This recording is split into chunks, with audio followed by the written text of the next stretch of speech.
Let me see. Are we live? Are we live?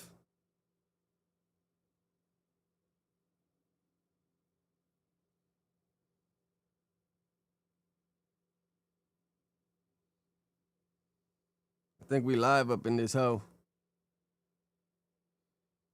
All right, yeah, we good. We good. All right, let me see if I can hear myself. All right, we good to go.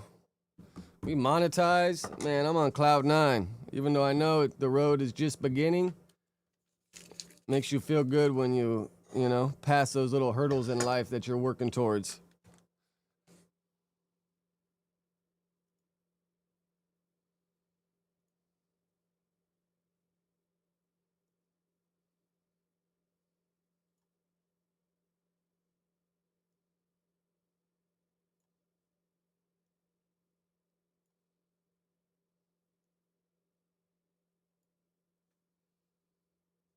All right, let's see. Let's start off and see what Kat got to say. Because I told her I'd react to her No Jumper interview, and I just haven't got a chance yet. I've been watching you for a minute, and I'm gonna say this. I'm a Pisces. I can read people. I can tell you a good person. I can tell that, you know what I'm saying, what type of person. I'm just gonna say it. And I want you to take this as far as you can. Baby, let me say this. You are very, very, very talented. You about to take off. I read you. Top of the morning, Savvy. I've been watching you for years. How you living? I have never been your friend. Appreciate you, bro. Appreciate you. For years. Been grinding for like. And what I'm gonna say is, when you move from the top of the morning mystery, and you make some. Damn, why every time I click, the damn comments go away? Because the YouTube Chrome ain't working, so I had to switch it up. Top of the morning, Dante. Yeah, I had to revamp this damn thing because the Google Chrome ain't letting me open my my chat, or yeah, the chat ain't popping up. But bro, shout out to Just Clips, and I guess the sheriff Point and Shoot shouted me out last night on his Patreon. I gained like 200 subs since yesterday, man. So I crossed that first hurdle of 1,000. Now we monetized. Now I can really light the fire up under my ass. Top of the morning, B-Meds. Yeah, we've been grinding for it, man. Because it would feel like, bro, 3 subs, like 3 steps forward, subs, and then I'd lose 1 or 2, and then I'd gain 4, then lose 1, and like, bro, it was like up and down, but it was slowly progressing. Now we finally got there, so now it's time to really double down and really go for this shit. I'm still doing the CDL school, and you know, more the merrier, man, more the merrier. Top of the morning, Jean. Jean? How do I pronounce that? Is it Jean or Jean? Either way, top of the morning to you. I've been telling Hellcat I would react to her interview, so I seen this pop up, so I at least want to give a little Cat Daddy a little bit of love. Some of yourself. Motherfucker. John, all right, I'm with you. I just want to make sure I pronounce it right. The video that she made of you supposedly be rapping against you or rapping about you. Yeah, that's what I plan to do, is get the CDL, start driving, and then making content along the way. And then hopefully I can work with homie Big Rick, and then we could do a podcast while we're driving down the road, you know? I've already said this a couple times, but whoever's riding shotgun could run the boards and run that, and then we get like a camera on the road, and then camera on us. I think that would go hard. And then interview people at truck stops, see what people from across America got to say. So I got a little plan. And then I think it also would be dope because while you're traveling around, if you got spare time, I could do little vlogs or with people in random areas. It would just help really get me around the country. And then if it all works good, I get the paycheck from driving, and then all the YouTube money I could just reinvest and buy my own truck. And then if I got my own truck, then I could really move around at my own time. Let me say this. You got a bunch of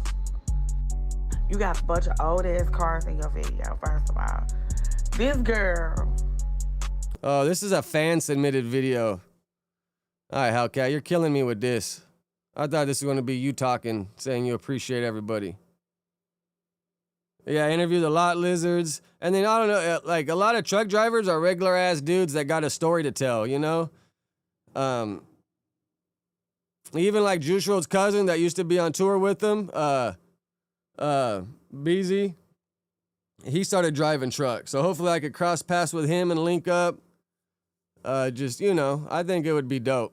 I think it would be a really good angle. And then you get some of the truck drivers because all them dudes watch content. And then just, you know, fuck with all y'all. Because it's all about, like, the trifecta, you know? If you have a few different things going, that'll all help out. Here, the truck driving school's texting me right now.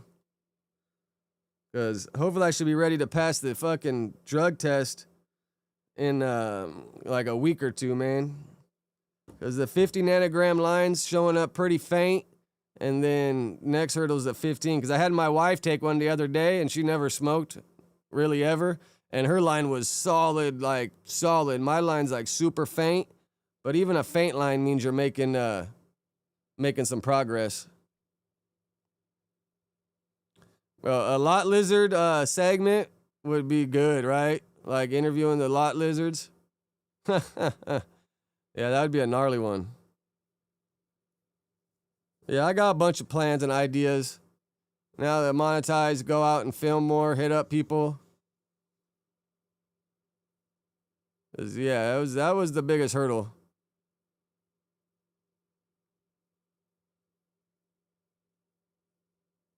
Yeah, I've done the water thing and it does show up good, but they send it to a lab. Like, I think they do the little dipstick right there, but then they send it to a lab and they do I'm not sure if it's the GC one or the LC one, but either way, that one's way more fragile or whatever. So I just got to make sure I pass, because if you don't pass, then you got to pay $1,000 and do a SAT program, and then that test stays in your, like, I forget the word of it. They got some fancy word, but it's pretty much your federal file. And if that shit stays in your federal file, then anytime you try to get a job anywhere, that damn thing pops up. So I'd rather just make sure I'm really good to go before I fuck around and, you know, dig myself a deeper hole. No, yeah. Please hit that like button for sure. Appreciate you, Dante.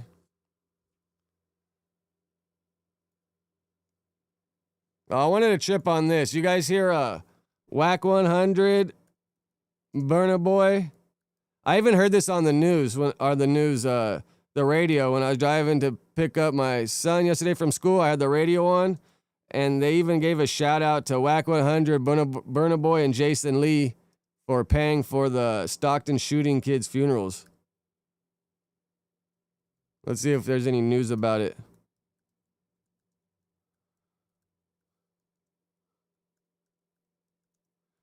Because that's dope, man. You got to give some fucking credit when credit's due, because stepping up to pay for it.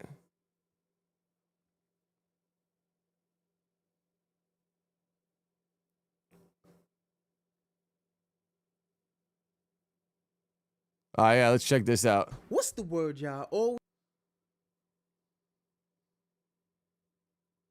yeah, I'm sure the GoFundMe's going to go up, man, because this shit hit national news. Let me fix this a little bit over here so the screen's a little bigger. And shout out Just Clips making the video. And even Point and Shoot, the sheriff, shouted me out last night on his Patreon. I was getting a bunch of messages talking about that. So, bro, big shout out. Thank you to both of them, man. They helped the player out for sure. Play a partner. Top of the morning, Trippy. Did Wack, did they publicize it, or are other people publicizing it? Because I haven't really, I guess I don't really follow Wack too close, but I just heard him talking about it on the radio. always watching TV, back with another exclusive. You know the vibes. Hit the like button if you're rocking with the content. Pull up in the Watch Your Boy with Jason Lee. He orchestrated and connected Burna Boy with Jason Lee so that Burna Boy could pay for the funerals of the families lost in that mass shooting that happened in Stockton, man. So we got Wack100 on Clubhouse breaking down everything that he knows about the situation. He claiming 2 gunmen. How you doing, Trippy? It's been a minute since I seen you. Dropped and they started squeezing. Still doing the damn thing? He also made mention that it was 2 people up in there that they wanted, and the people that was getting shot at had guns on them, but didn't return fire. Y'all know Blood is John Wick. If he was in there, kids or not, he was gonna get active and hold it down, man. Y'all was gonna get off and hit all them people while Blood was there. Stop playing with Wack. I had to go with the tall boy today. Though, man, do y'all think that this is some type of what they call it, good PR, trying to get Burna Boy to clean his image up after he got all that bad press for clowning the young lady who was sleeping at his concert? I don't know, man. Wack100 know how to get in where he could fit in and work his move, and it's not always about making money. It's connections. He probably was like, oh yeah, Burna Boy might need this. Let me holler at Oh, nice. That's a bunch of work, but it'll pay off, especially if you got the fire coming out of there. Trippy. Savvy, what do you mean with the We Starvin' segment? He doesn't really get online. He just handles all this scandal from his Instagram. But if he ever does an interview, man, that'll break the internet for sure. And yeah, now Burna Boy owe me one. See, I'm telling y'all, man, and you can't put nothing past that nigga Wack, man. He's a trickster. Gotta watch him. But let's get into the audio, see what he talking about, man. Maybe I'm just tripping. Man, y'all pull up in the comment section. Let me know y'all thoughts, man. So this guy's saying that Wack ain't paying for the funeral. He just got Burna Boy to pay for it. Smash that like button. Let's see what Wack talking about. There was a mass in Stockton, California yesterday at a banquet hall. It was for a birthday party. Yeah, I've been working on that all day long. A nigga went in there about 5, 6 o'clock, 2 gunmen, and just started gunning down like 3 kids. Been working on that all. Jason Lee's a vice mayor up there. Yeah. Oh. He's a vice mayor, so we've been working on getting the kids built. Does every city have a vice mayor? That's the first time I've ever heard of somebody being like a vice mayor. Like, I don't even, does LA City have a vice mayor? All day. I got it handled, though. We got it handled. Yeah, it's crazy. It was 8-year-old, 9-year-old, and I believe a 12-year-old. I think he was 14. 14? Yeah. Mm-hmm. It should be an announcement in the morning on the New York Times and Breakfast Club. They're going to announce. Kind of made a couple calls. We got it done, though. That's good. Oh, man. Yeah. Got it done. This will be buried. Yeah, them little niggas, them streets ain't got no respect. That's like, they said it was a kid's party though. Like, I'm like, what is they doing? It's a kid party. What y'all doing, my nigga? Right. They stepped in that mother 2 gunmen, and it's crazy because was it yesterday? So Jason Lee get online with me. I guess LA has a vice mayor too. I never knew that. Yesterday we had the little Blueface thing, right?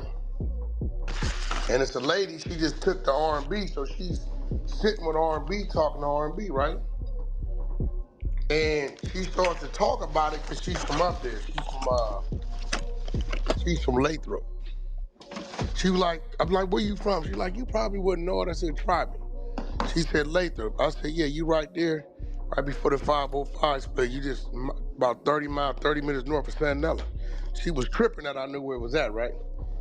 So, but Wack been driving trucks, so he knows where every little place is probably at. She said, yeah, my friend's son got killed. I don't know if it was one of them birthdays or some shit, something. And she went to show R&B on her phone, the friend's Instagram, and Jason Lee had sent me photos of the kid. And I said, is this him? He said, oh my God, how do you have that? I said, we've been working on getting the kids. But she said, they haven't told the parents. I said, yeah, it ain't solidified. They'll probably know tomorrow, which is today.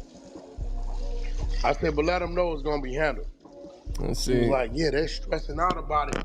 Is there a GoFundMe for all this? They said 2 gunmen waited till like 5, 6 o'clock, and it's a kids' party. So it was a bunch of kids in that, but it was 2 niggas in there that they wanted. Whoever these niggas was. And niggas stepped in and they said they just started letting it go. They said niggas was trying to kick their way out of windows. And she said, but the other people had guns And they was like, why wasn't y'all shooting back? They like, it was too many kids in here for us to shoot back. Which I understand that, but she's Stockton out of control, man. And you know what? I don't think the older element is there that the youngsters respect. I just help orchestrate it and put the right people in place and make sure it got done. I wonder if he hit up Adam for a donation for this. You're kind of crazy, Wag. You should be coming out of your pocket too, instead of just facilitating. Sure it was enough. I mean, if I had some extra bread, I would have shot him some. That's for sure. They had no in the morning.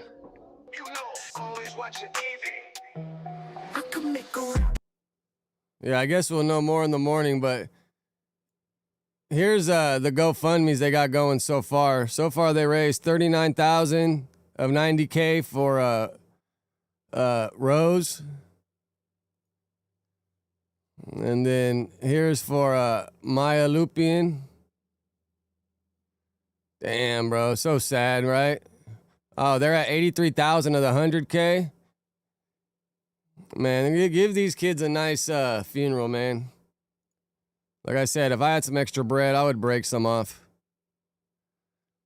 And then this little kid, he been on the news. 82,000 of 100K. That's cool, man. Help the families out. They need it. Did you guys see the picture of YS? Oh, yeah, I want to answer Big Trippy back. I had to stop smoking because I'm taking this damn CDL class. But even if you got a brand or a logo, I'll gladly shout it out for you on here. Or put a little something in the back of me to help, spread the word for you. But I had to stop smoking because I got to pass this test to get start the driving.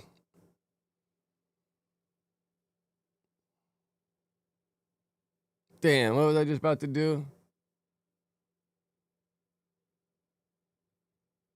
Oh, man, I just drew a blank. I was about to do something, post something up.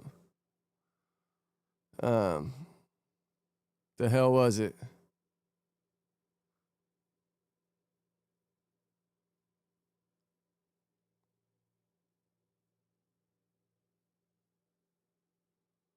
Yeah, kind of shady, right, Mr. E? Like, man, facilitate? Like, bro, oh, I was going to say, I wonder if he hit up Adam, bro. Adam should donate a little something, something, too.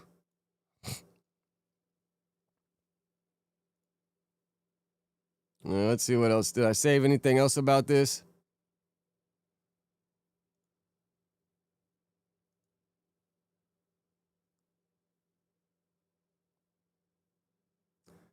Man, you see Akash made it back on? And descend into the darkest corner of Joe Rogan's unimposed. Can we settle something for the internet? Yeah. No. I didn't get a chance to watch it yesterday. I was too busy watching the damn Diddy doc.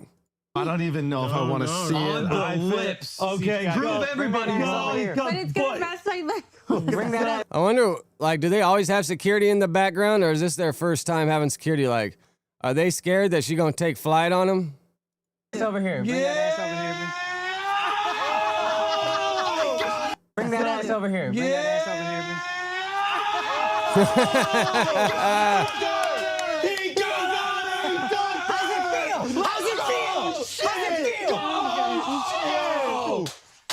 They probably had this shit all planned out. It was overstimulating. It was overstimulating. Cross his leg. The downfall of comedy podcasts has been a long time coming, but 2025 is proving to be the year comedians and their podcasts well and truly fell off. The Fighter and It's the just Kid moved from oversaturated, LA man. to Austin in the hopes of making a comeback and return to the glory days of years gone by, only to accelerate its own demise and descend into the darkest corner of Joe Rogan's unimposing shadow. Two Bears, One Cave took the summer off and came back to discover their audience had finally given up on them, and Flagrant suffered a similar fate throughout the last 12 months, but not out of laziness. Yeah, Two Bear, One Cave. I seen someone posting their views the other day, man. That shit tanked, huh? But just oversaturated, bro. And if all these people try to drop at the same time, it's like, bro, how can you watch them all? That's why I try to go for this morning slot. I'm gonna stay loyal to the soil on this morning spot and try to get everybody when they ain't got anything else to go check out. Or lack of effort like the other guys I just mentioned, this was more a case of getting too big for their boots and trying to insert themselves into the political arena, thinking that their audience would be interested in a more serious pseudo-journalistic approach to podcasting. If that wasn't bad enough, now Flagrant has completely jumped the shark and turned full cringe without even a hint of irony. This show is completely unrecognizable to Flagrant 2. When they used to sit around and talk trash about anything and everything with guest comedians on the show. Only so many hours in a day, man. They take themselves so seriously that they're actively trying to gaslight their audience into believing that they're not completely brainwashed simps with too much money and absolutely zero sense. I've been trying to avoid this shit for weeks now. I couldn't give a flying fuck if Akash Singh is still a virgin or if his wife's being railed by an entire college football team, but today's episode of Flagrant is easily the most cringe, unhinged clown show in its entire history. It started off with this corny-ass bit where they tried to parody all the videos that have been going around about the Akash Singh situation. Does he got the Reebok pumps on? Is that what those are? Man, I had some Reebok pumps when I was like in 3rd grade. I mean, the title of the show is The Akash Maybe Singh Situation Just Got Worse. And so Top of the Andrew morning, comes out Creed. as if he's an investigative journalist about to crack the case of Akash's wife, Jasleen. Tonight on Flagrant, the truth will be revealed. Marriages will be shattered. Friendships destroyed. Nothing will be the same again. Our guest, once a beloved comedian, has spent the last couple weeks being destroyed, disrespected. He's been dragged through the mud, and he couldn't even take out that tiny little of his and stuff it inside for his own pleasure. Give it up for our friend here to tell Top his of the morning, side of the JJ. story. Akash Singh. Top of the morning, point and shoot, man. Appreciate you last night for shouting me out, man.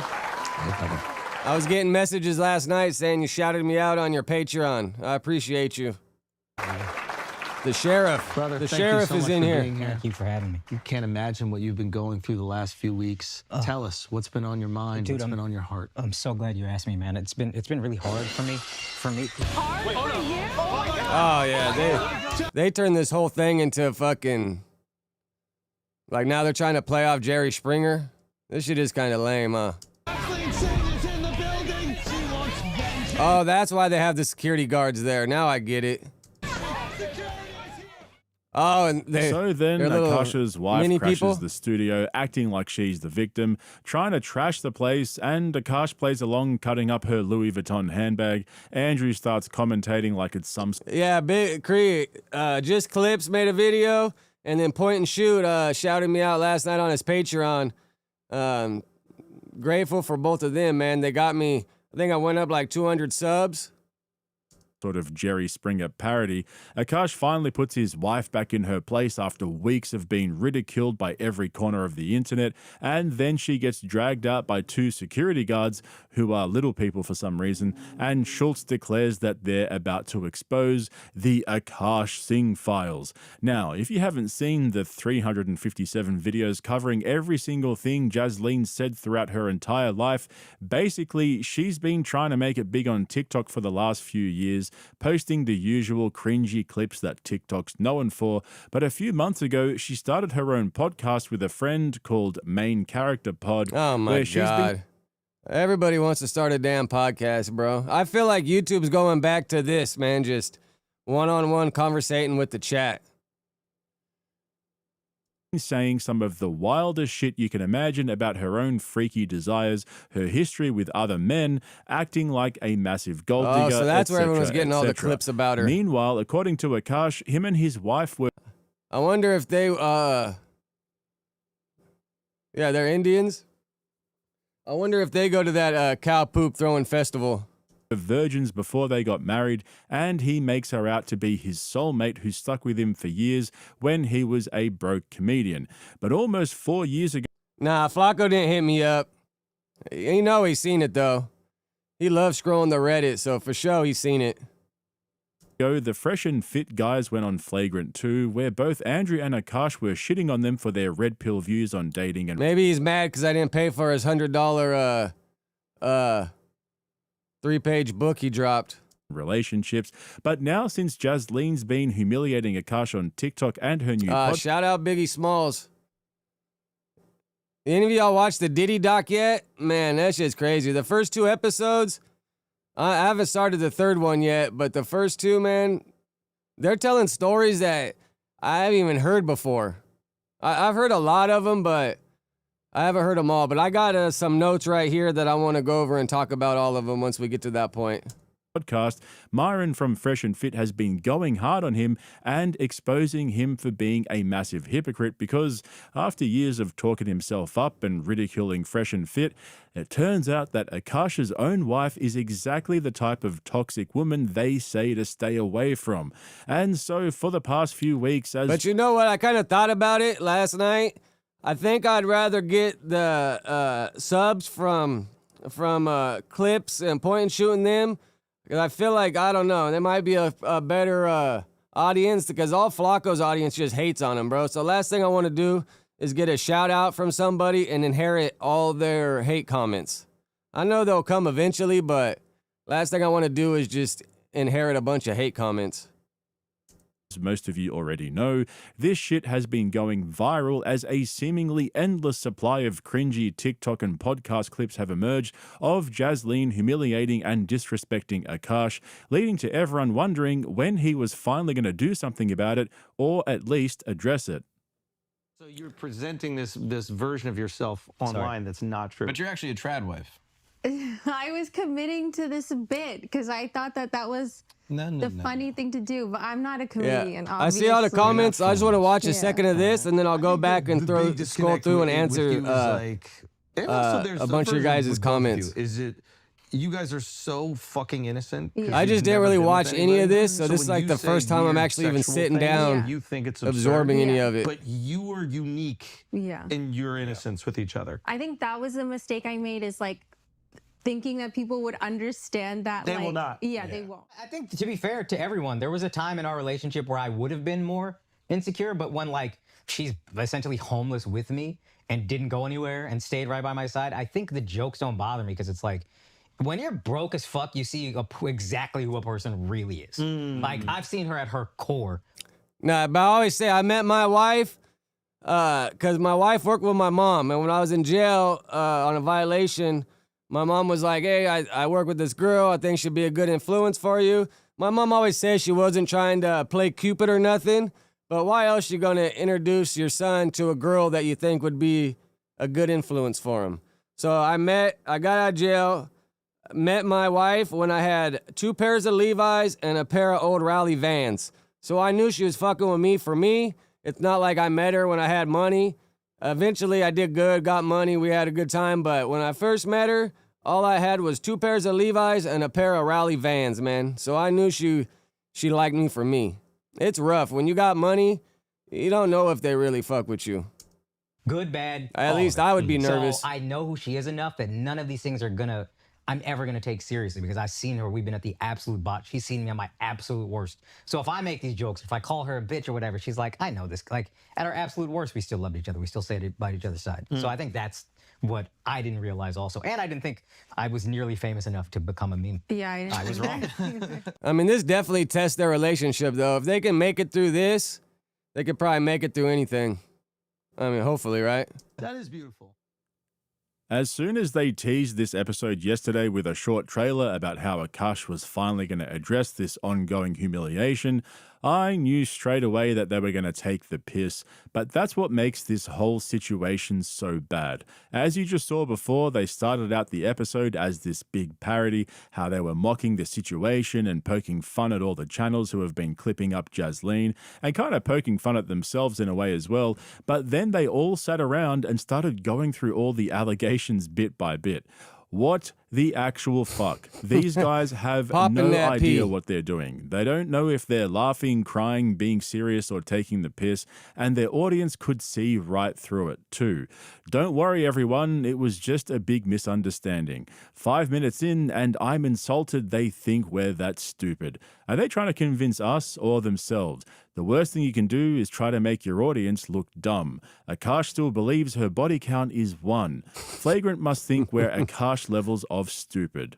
And for me personally, I made a decision not to cover this initially because I knew that Jazleen was fishing for clicks by saying outrageous shit and rage baiting Akash's audience into watching her podcast and giving her free publicity. I don't know who this chick is, I've never seen her before or heard her name. All I knew is that she's married to Andrew Schultz's side piece, Akash. But now that they got her on the podcast, it's so obvious how full of shit she really is. I agree and understand that she was probably trying to be funny and get some momentum going. Maybe she exaggerated a few stories and added some hyperbole, but trying to act like the whole thing was blown out of proportion. Yeah, how much do you think Akash and these, the white dude, he got his little podcast about history. What the black homie, does he have a podcast, or not a podcast, but a YouTube page that he does? But Gagnon, that's his name, right? His shit's pretty cool how he breaks down history. But yeah, I wonder how good they doing. I mean, they're probably surviving though, right? Probably got more money than I do. Well, definitely got more money than I do. Proportion, and none of it was true.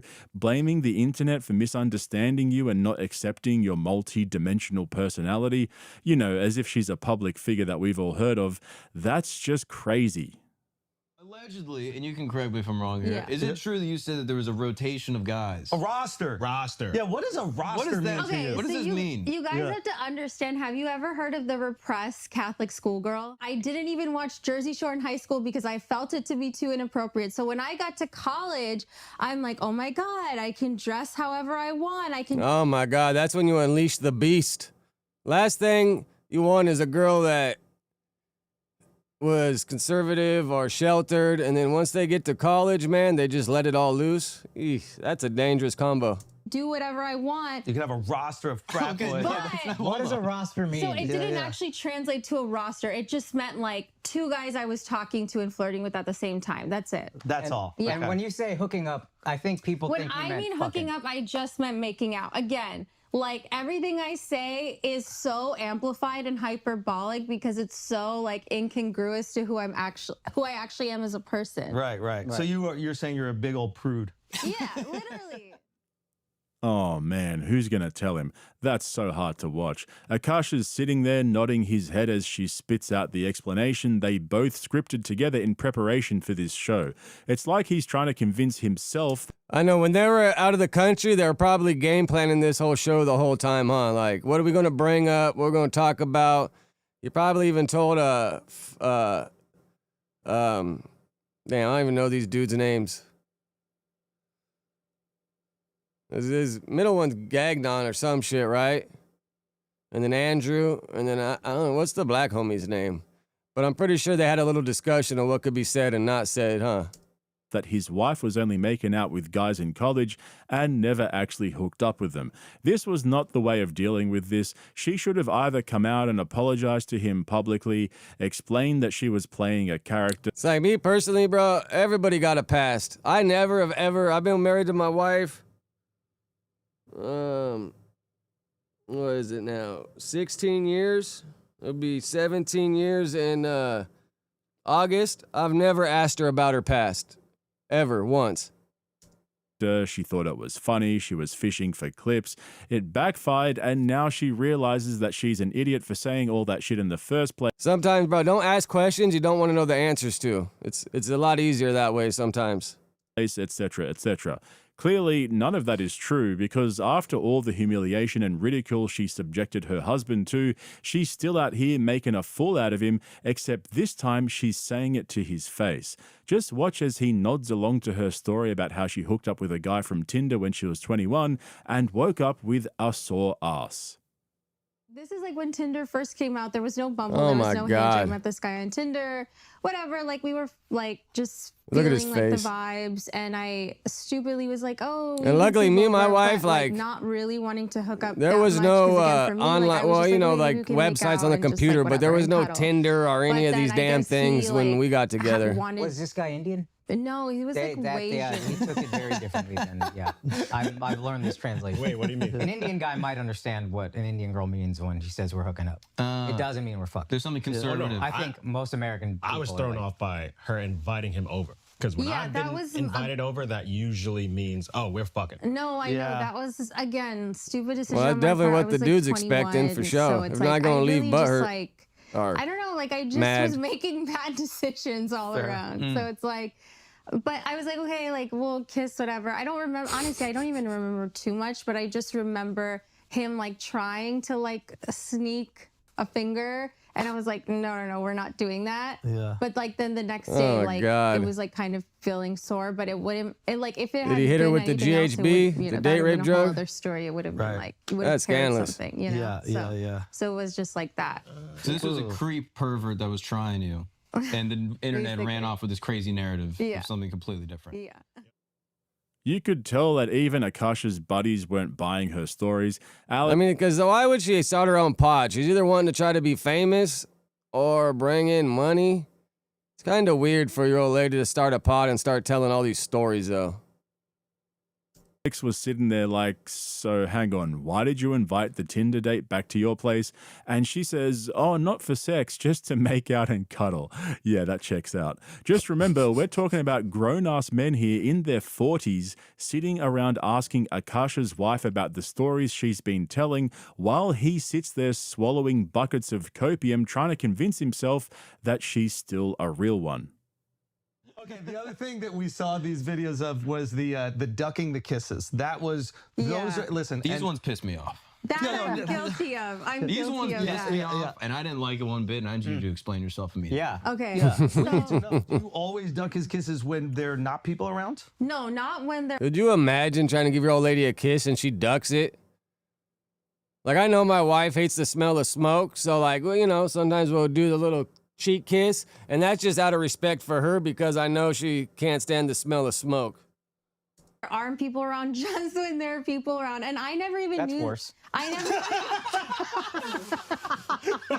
I didn't Explain know. yourself. I didn't know that I Tell did us that. why. I didn't know that I did that, so I really sat and thought about it. So I think it's a few things. I think it's like. You really sat and thought Yeah, about it. because I was like, okay, maybe it's like the repressed Indian girl thing where it's like I get a little bashful. I do get a little It's great. How many Indian people have this last name Singh?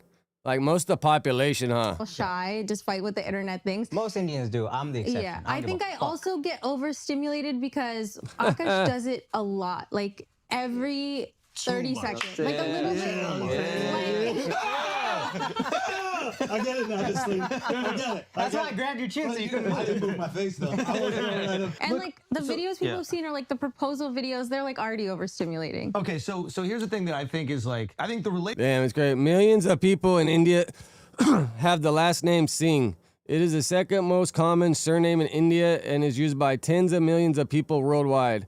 The name has strong ties to, yeah, wasn't that like one of the leaders or something and he made them all have the same last name or some shit? Relatable thing is not wanting to make out with your partner in front of your entire family. Yes. But most people just do it because they're like, oh, I don't want my partner to feel embarrassed in this moment, even though they're like, ugh. And you're just like, you just feel the ugh. But I do think it is, I do think it's relatable though to have that sensation of like, I don't want to be intimate around my like brother, sisters, or mom, dad. Yeah, exactly. I think That's a little I think that's awkward. relatable to Yeah. people. And it's like, if But the other most people- person's trying to go for that, then it's kind of like, bro, what are you trying to prove right here? You know what I'm saying? Like a little pet kiss, that's fine, but you're trying to like overly show affection in front of the fam bam, like that's a little awkward. Just do it and then do a quick one. Like my wife will just give me like a quick smooch and then we go back to never doing the thing. saw our parents kissing ever, so it's like so foreign to us. This is an interesting thing that a lot of the internet might not understand. Yeah. But it's like your family, your parents were not like romantically No. in love Yeah. at all.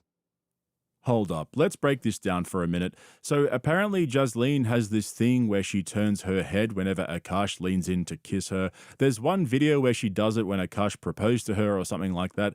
So she puts it down to being a repressed Indian girl who gets shy in public, or maybe she's just overstimulated by the social situation and all the attention, and then Schultz suggests that she's just embarrassed to kiss him in front of her family. This one takes the cake though. It's because she never saw her parents kissing, so it's not normal for her to kiss her husband. Meanwhile, she's more than happy to get her ass out for the camera while she's at the dermatologist, and her explanation for this is so incoherent and nonsensical that not even Akash and his buddies are buying it. Anything else? What other things popped up? We gotta get it all out. Yeah, we need to get it all out. We need to purge this. And I'm not gonna be happy till we figure it out. Oh, the dermatologist video. That one pissed me off. That was outrageous and completely uncalled for. Gadnon's just pissed off about everything, huh? Yeah. So tell us why you were showing your cheeks to the guy and asking if he's single. To a single Indian doctor. Can I just give the whole lore? Okay, Yes. looking back, I get it. It was stupid. I was being stupid, okay? But we all make mistakes. But just to be fair. Some mistakes are bigger than others. But every action has a consequence, good or bad. You know what I'm saying? What happened was I actually fell Nah, I'm in saying. Pilates class. I fell on my ass. Me and Akash happened to have an amazing romantic weekend together. Where? Oh, you beat those cheeks. No. I hope. Hold on. This is New York City. Just whatever, enjoying life. And maybe we had just gotten the rose toy too, so it was like also really fun. What's the rose toy? He didn't seem like he wanted that brought up. Andrew, You can't ask. What's the rose This toy? is inappropriate. Is it a toy for sexual things? Yeah. Yeah, it makes things very easy. Yeah. Isn't it like the dildo and then the other part like spins around on the clitoris? Oh God! It It shows ended it with going. the A, so it's different. Yeah. What is? Oh! Not that. Chill No, out. not that. No, There's just a the woman rose here. part. Not that. No, not Okay. that. Just we the all use outside that one. one. Nothing goes inside. That's Yeah, good. just Okay. that one. Yeah. No. You don't, Okay. Yeah. You don't have the but cigarette you're lighter comfortable attached. sharing this. Okay. Yeah. But then there's other things you're not. Because I also feel like this could help girls out. You know, Yeah. I'm on an SSRI, so sometimes you need like a little boost. So Yes. why What's a SSRI? Is that like mental meds? That's mental meds, right? not? Yes, this is why I think that there's get confusion. confused, yeah. To feel comfortable talking about that, but then also not feel comfortable with certain Yeah. sexual things. That's where the brain goes. I have to make up something. I don't know. It's hard for me. I mean, I just am existing. I'm not trying to like. For the only thing I try serotonin to do levels? is just be myself on TikTok, but like 10 times extra. Yeah. And again, like no. Oh, so she's on Prozac or Zoloft or Celexa or Lexapro.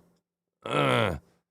That's dangerous, but fucking man. Most older women nowadays, like even my wife's friend has a bunch of friends that are on like shit like that. And I'm just like, bro, unless you really need it, I ain't with it, man. Leave that shit alone.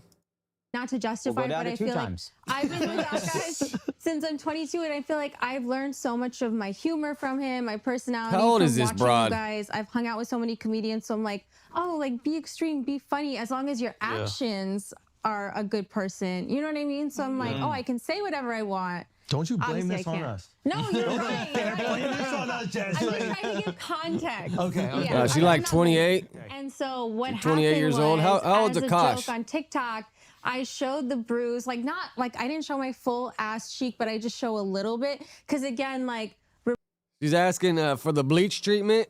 How much to get the asshole bleached? repressed Indian girl, I'm like, oh, I can dress however I want as long as I don't actually Oh, wow. Akash is 41 and she's 28. do anything. So I'm like, okay, you know, tell me you had a good weekend with your husband without telling me. Show the little bruise. Rishi, who's my dermatologist and my brother, amazing like practitioner, he was like, I've gone to him for hyperpigmentation. It really bugs me. And he's like, hey, I just want to let you know, if you don't treat this, this is going to pigment. And then he knows he's going to have to deal with me later. Like, please, can you get rid of this scar? So he's like, I would just treat it like ASAP or whatever. So I'm like, okay, perfect. I'll come in. And then again, me being stupid, like, cause I want to go on double dates. I'm like, oh, he's single. And I'm like having like this like tongue in cheek thing of like kind of alluding to me and Akash having sex, even though I actually fell in Pilates. So the whole thing was taken out of context. Sorry, bro. Like, what? Just say you fell in Pilates. Like, why you gotta bullshit the doctor? I never said I had strong dick. That's this fair. is really, if That's anything, fair. affirming for me. That's fair. But did that make more sense, like to the context? Yes, of course. But Okay, at the same time, the issue is always like people's perception. Yeah, the Yes. perception.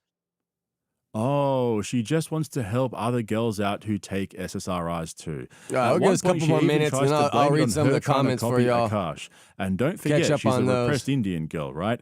The gaslighting is crazy in this one, and this whole episode was one massive L. Did they not see this shit while they were editing it? Did no one stop and say, you know what, maybe let's not post this episode? And don't forget, Akash has been addressing this at his comedy shows after the last couple of weeks, defending his wife and explaining how she's not a gold digger. She stuck with him when they were basically homeless and had no money. So he's not treating this as jokes. He's been going through it. And I mean, that's fair enough. Imagine all of a sudden, out of nowhere, everyone starts calling you a simp and clips up your wife saying the wildest shit imaginable about you and your relationship. And it's not like Akash was particularly well known outside of flagrant and comedy podcasts. I mean, I'm not a hater, bro. I hope they figure it out, right? Like, I'm not a hater. Just hopefully it doesn't mess them up mentally, man, because you're going to make Akash mentally scorned. You're going to have PTSD for any other girl he gets with. Probably the worst thing to come out of all of this was Jasleen lusting after her friend's husband on her podcast, talking about how much she'd love to ride his 10 inches and how ripped he is. And when she realizes that they all think she went too far, she starts to rewrite history and pretend like she didn't mean it like that, as if you could interpret what she was saying about the other dude in a different way. But the way Akash is just sitting there while Schultz is defending him and asking his wife questions is so fucking weird. Akash is a 41-year-old man who got his 42-year-old buddy to grill his wife about the shit she's been saying on her podcast. And who was she talking about? Was she talking about Andrew? About the 10-inch wang? Or who was she referring to? This is his idea of clearing the air. you guys have like idiosyncrasies that are kind of different from Yeah. a lot of couples. Yeah. You know what I mean? Apparently.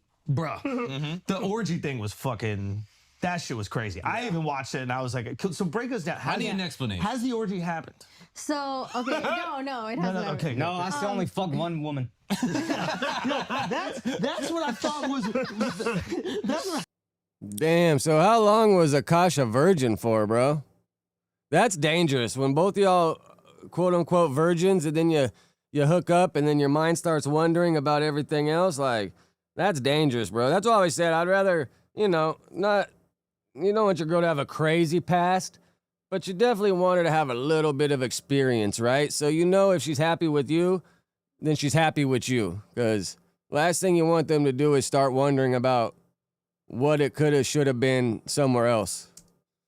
That's what I thought was missing in the whole orgy combo is that he also gets to get some side. I could have doubled my body count. Yeah. Now, would you have let him get some side in this hypothetical orgy? Of course. Everyone should be included. Man, she wants to choo-choo ran on her. Included. Like, I saw that and I was like, why would she even joke around about that? Yeah. With Akash there and like, what was the backstory to that? Now, looking back, like it's been pointed out to me and I get that. I feel like for us, I think I learned so much of my humor from Akash, not to like justify it, but just to explain like, oh, if I say these absurd things, it's so funny because it's not who I actually am. Right. But I kind of forgot that like the internet doesn't know all these multi-dimensions of my personality, so they're Right. just seeing this one thing. I will say also, if she had a body count, I would have been like, hey, cut that. But Yeah. because she doesn't, and I know how like innocent she actually is. Oh, you it's are a virgin? absurd That's to me. that's Yeah. real? I was You a were a virgin virgin? until I met him, yeah. Really? Yeah. Oh, okay. Yeah. All right, good to know. Yeah. And if she wasn't, that body count thing, I'd have been like, what are we doing here? Right. Because I would have been insecure about it. But I can be, not that I'm so secure, but with that joke, I'm like so secure. Oh, inside So, now. so did Akash, did he really pop the cherry or no? That's what I'm curious. Did Akash really pop the cherry or?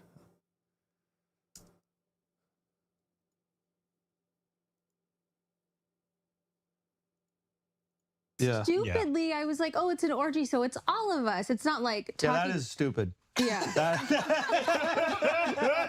I say you're being inclusive. You're being inclusive. I thought I was doing It's not a roti. No, we're not doing this. That is stupid. Don't let me get other. One of our fans asked us, "Would you guys have an orgy?" So I just said, "Oh, I'm actively trying." Like as a joke. Oh my Akar's god. trying to convince everyone how secure. Damn. So Akash and Jesleen, whatever her name is OnlyFans coming soon. All right, let me read some of these comments for you since we've been watching this, and I don't like to just keep stopping it and changing up the subject. All right, so what we got here?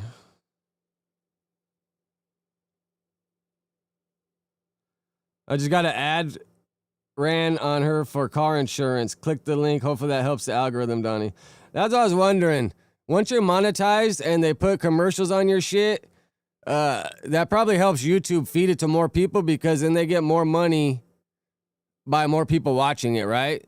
Rather than when you're not monetized.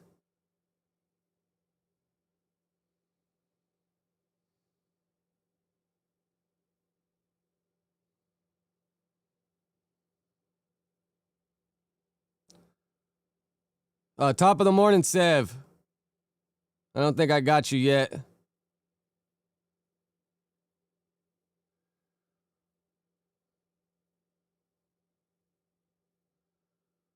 Who in the hell is Greg Doucette? Point and shoot.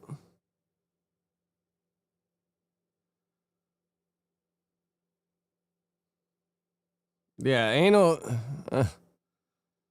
Yeah, that's a tricky one. Like, if they only do anal, are they still, like, a virgin technically? Like, I don't know.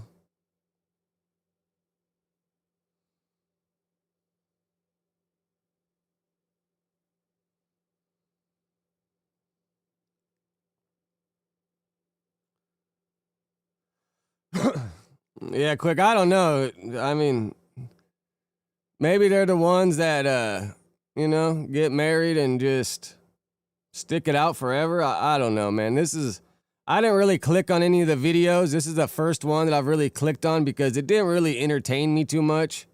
But I figured I was going to wait till they came back on the pod and then kind of check out what they got to say.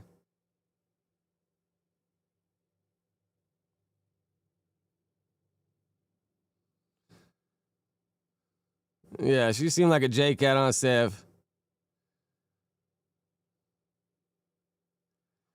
Yeah, I mean, he's like 13 years older. Quick. Yeah, Sev, the SSI is making you fucking deficient, right?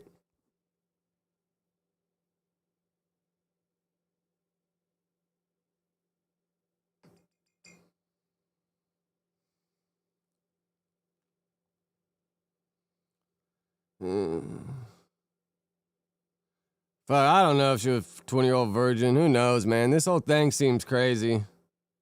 But I wonder how much their followers went up. It probably helped them. Like, did her podcast, the numbers probably went up pretty good from everyone going to, like, see it.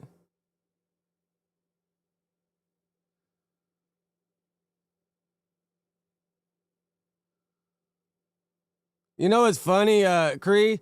I was watching Young and Heffy's content when he fucking very first started. And then I was surprised. Well, I think I might have mentioned him over there, and then I seen him come up there. But I was watching this shit pretty early on. But the problem with Heffy's content is you want to see growth. You know what I'm saying? And for him to still be doing it off the phone with the dirty ass camera, it's like, bro, by now Heffy talks about getting money and all this. Like, bro, you should have like a little setup. Not at the same table with the food piled up in the corner. You want to see growth. Like, if Heffy had a good setup, a background, good cameras, I think it would, you just want to see growth. Yeah, mister, I don't know. I'm sure it helps if people watch the ads, but I get it, bro. If you just want to skip it, like, who's really trying to sit there and watch a whole ad, You're trying to get back to the convo. So I ain't mad at you.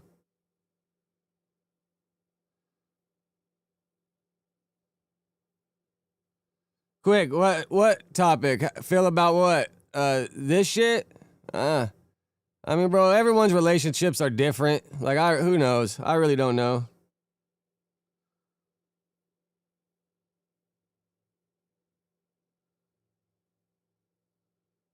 Oh, Greg is like a fitness YouTuber who exposes fake natties and fake alphas. Top of the morning, Christian. Nah, trolling's good, quick. I fuck with the trolling, man. It keeps the conversation going.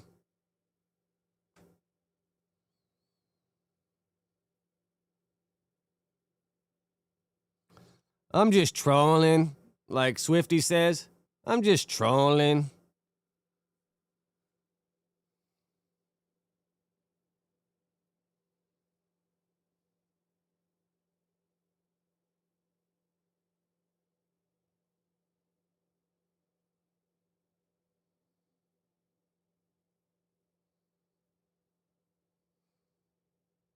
On the trucking crew, Trippy? What spot you got on the crew? Yeah, text me.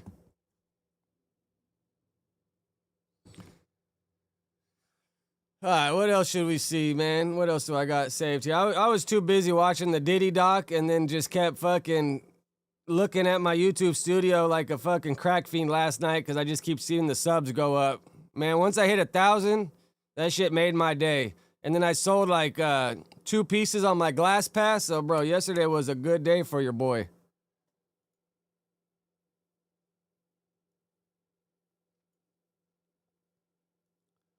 Oh, I'm sure we got to react to this because I'm sure this is probably a pretty... Oh, fuck.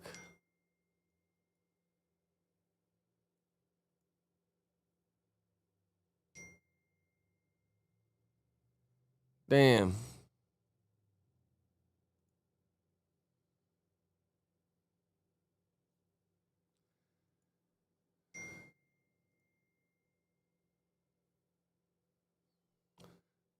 Yeah, let's do some Reddit scrolling, and we'll get to the point where they posted the video yesterday, and we'll go through the comments.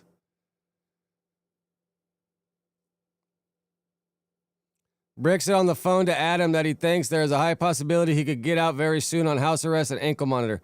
Not gonna lie, if he does, and Heavy 100% has to cough up his seat on the No Jumper show. I seen it.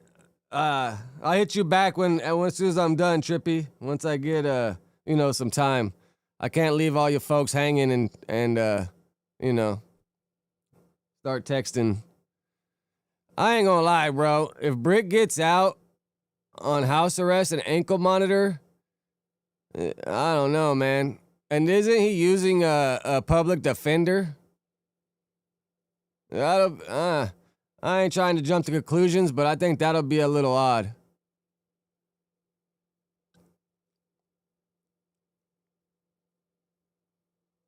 Nah, this the homie, though. Big Trippy, I've known for a long time. That's the homie for sure. I've known him for a minute, so I'll hit him back as soon as we wrap it up here, because since I got a little late, we got like another hour and a half left till they start the show. And then I got on a little late because I was talking to Lush for like an hour this morning, just bullshitting, trying to figure out some shit that we could do. I fuck with Lush. Sometimes I feel like he's a little too open and puts a little too much out there, but, he keeps the conversation going, though, for sure. I appreciate you, Hurley. Yeah, big shout out to Just Clips and Point and Shoot the Sheriff, man. They both shouted me out yesterday, and that shit went up. And I'm pretty sure it'll probably keep going up for like the next day or so until those videos kind of just fade away. But someone told me that Point and Shoot will probably drop his video. It's on Patreon first, and then he drops them on YouTube, I guess. I ain't on the Patreon, but I check all his YouTube shit out. But once it comes out on YouTube, if it does, I'm sure that will, help it go up.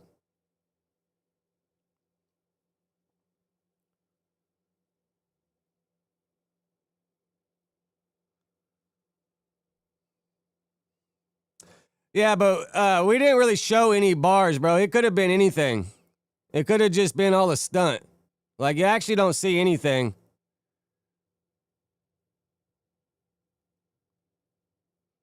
With the end of the year approaching, I want to shout out the No Jumper MVP for 2025, the Mayor Munchie B. He saved a year. Team B, Clemson Street General might be up for 2026 if Adam lets him bang Lena. Now, I feel like Munchie's just trying to go for viral moments. I like when Munchie just puts in his 2 cents on the side and kind of trolls and jokes. Man. Why is the Reddit tripping?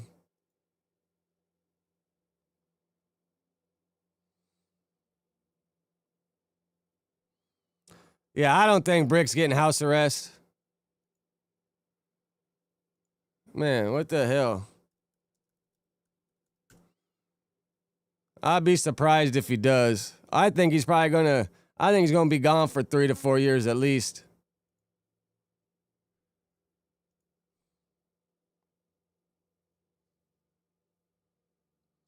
Yeah, when he asked Adam. Nah, I seen that. Adam kept it real, though. Honestly, blessings come in disguise, bro. Because my next phase in life, I got a plan. And should be good to go. Bro, why is the Reddit tripping, bro?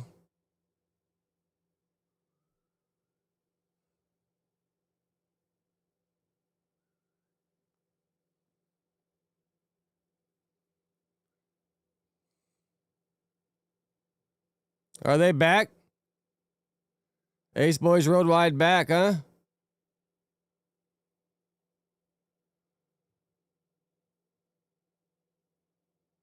Yeah, No Jumper V2 is a little dangerous, huh? Because they ain't got control over that one. They be putting everything on that bitch.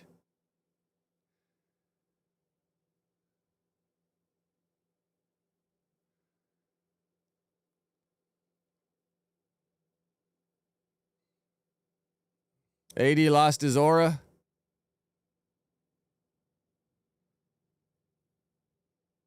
Everyone posting their YouTube recap.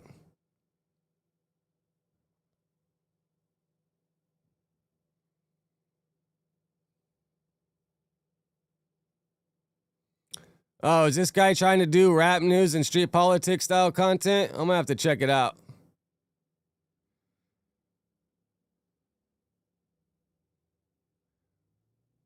Damn, I wonder who posted this one. Someone took it down.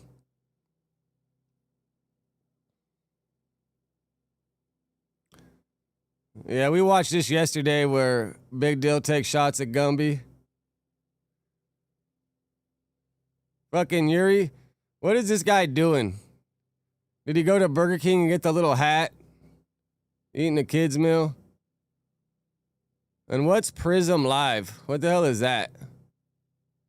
33-year-old Gamonius eating a kid's meal from Burger King. SF really brought out the gay liberal in him.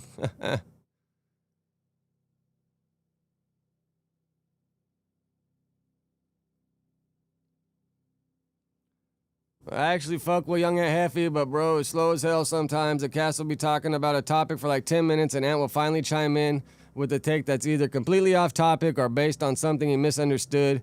And when a co-host tries to piggyback off what he said, he gets defensive like they're attacking him personally, even though they're just adding their own perspective. And that's one thing in the podcast game, bro, is you can't take shit personal, man. You got to keep the conversation going.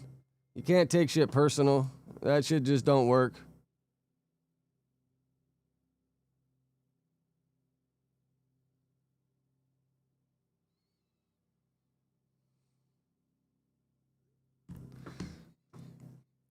Adam, we don't care if you let your wife...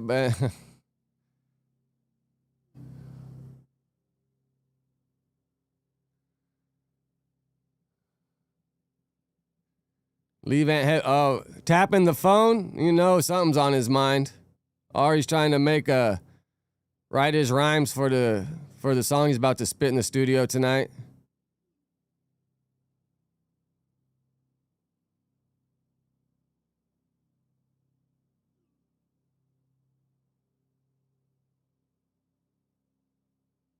No, for sure. We ever cross path quick, we got to definitely meet up and get some lunch or something for sure. I don't think if you...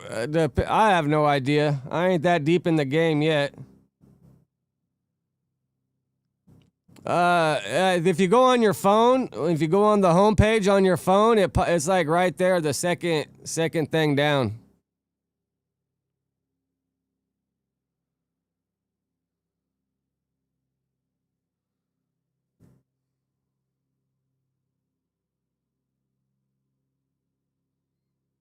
Like, you see, when you look, it's like the second one right there.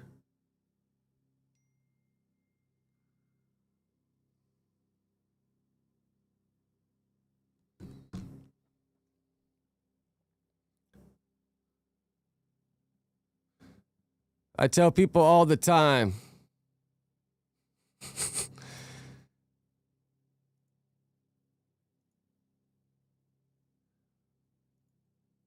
Sounds like he's doing like sign language, huh? So I guess Sky Bree clarifies she wasn't talking about Lena. Oh my God. Phone won't shut up.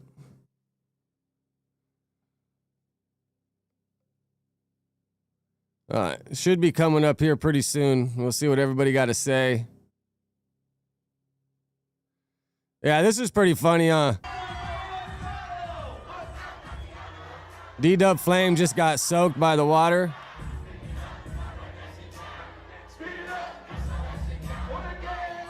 But it's funny, like 7 years ago, D-Dub Flame, we used to work at a grow together in downtown. My homie's grow that he owned, because my homie like invested in Trey D when he first got out or whatever, and that shit ended all bad, I guess. But Trey D was like, hey, my artist needs a job or whatever. So my homie hired him. And D-Dub Flame would show up late. Really never grew weed before in his life, so he didn't really know what to do. But it was crazy. That was the first time I came across him, and we worked at a grow together. And then when he came up to No Jumper, we chopped it up and laughed about it.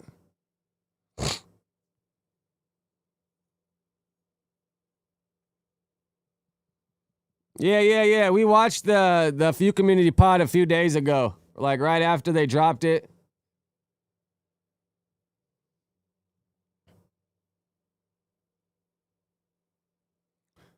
I mean, Adam kept it real. I mean, the story changed a couple times, but that's what he pretty much told me the day when, I got the word. But I said, bro, the business manager is everyone's worst enemy up there, for sure.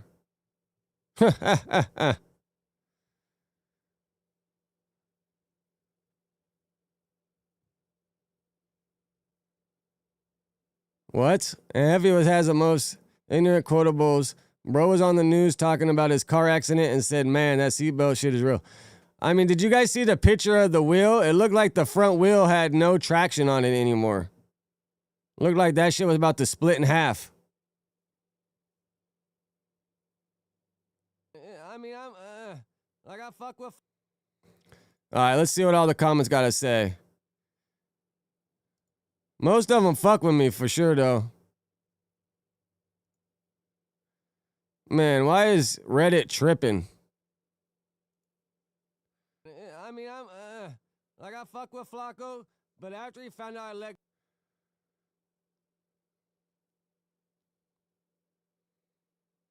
Is it my internet or what the hell is going on? Yeah, but like I said, it would have been nice if he would have said, hey, in 2 months, January 1st, shit don't change. We're going to have to figure something out. And then I would have had 2 months to get my affairs in order. I could have stopped smoking a little sooner. And that way, when I signed up for the CDL class, I would have been able to take the test right away, start the driving, because pretty much I got the permit. I've done all the classroom. I've done everything. And it's just been like 3 weeks of waiting for me to get this damn weed out my system so I could pass the test. Every morning I wake up and take a little dipstick test. And a few days ago, the 50 nanogram one, the line's pretty faint. So hopefully like in another week or two, I'll pass the test and then I can finish the 50 behind the wheel hours and then take the final test and then get the license in my hand. And then hopefully when I get the license in my hand, I can start working with Big Rick. Or worst case, I think the trucking school sometimes gives you a job for the first year. And that way you get your year experience. And once you get your year experience, you can go work anywhere. Man. Why is Reddit tripping, bro? I know it's not my internet, because my internet's good.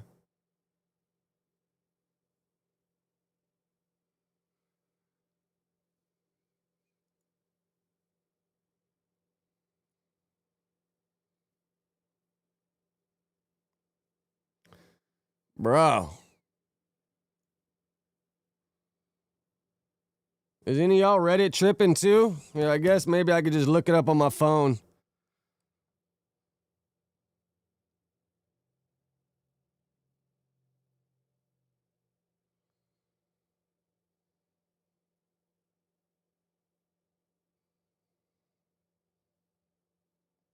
Cause even cause the Donnie OTB account I just made like 11 days ago. So it wouldn't let me comment. And then when be good, Dante. Drive safe. And when I had to when I commented because I had to make a new Reddit, somebody unblocked my account. But it's probably just because I said I ain't got no problem with Adam and No Jumper. Just mainly the dudes that reach out to me wanting to gossip and say they got a homie's back. And then, you know, when you hit them up for something, they ain't got your back.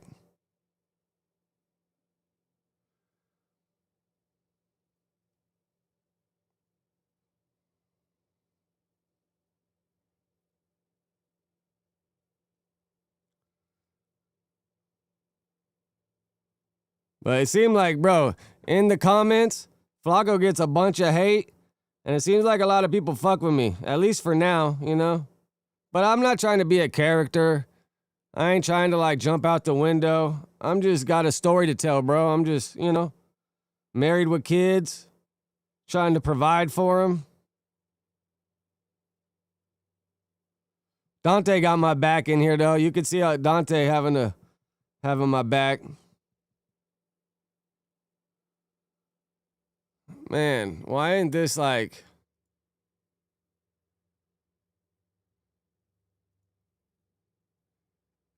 I apologize, guys. I don't know what the hell is going on with this, man.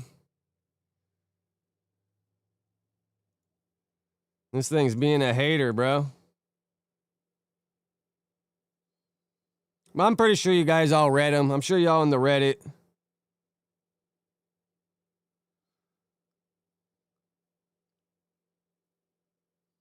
Oh, wow. I appreciate you, Quick.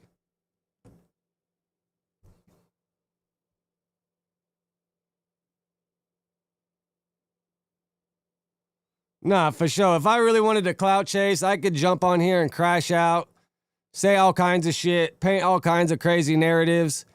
But, you know, like, how would that make me look? You know what I'm saying? Like, how would that make me look to work there, be around them forever, and then a little bump in the road happen and I just jump out the window? Like, I feel like that would make me look crazy. Nah, for sure, Trippy. I've told him about silica, because I tell him about all the pieces when I sell them on my glass pass. I don't know if I really told him much about iron lac. And Mr. B's, I've talked about that a little bit. But I appreciate you, Quick. You a real one for that. You a real one.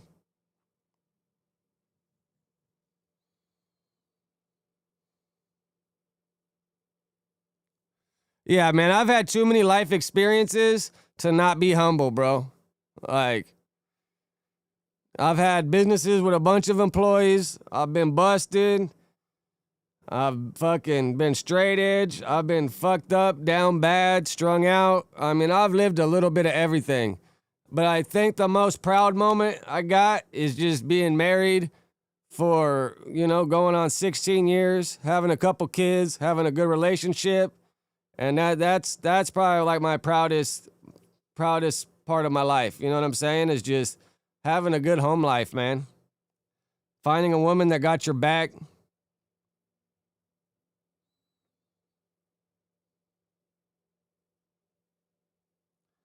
Yeah, weed's one thing I wouldn't have gave up, but the CDL license is more fucking... This shit's stressing me out, man. It's just sitting here going back and forth. But yeah, weed's the one thing I wouldn't want to give up, but the CDL and test is more important than anything else.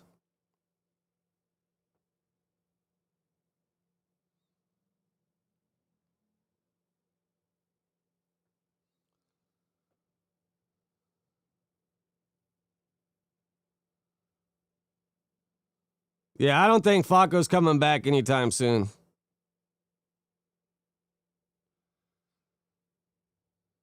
No, Dante, I feel like a lot of us can relate for sure, man.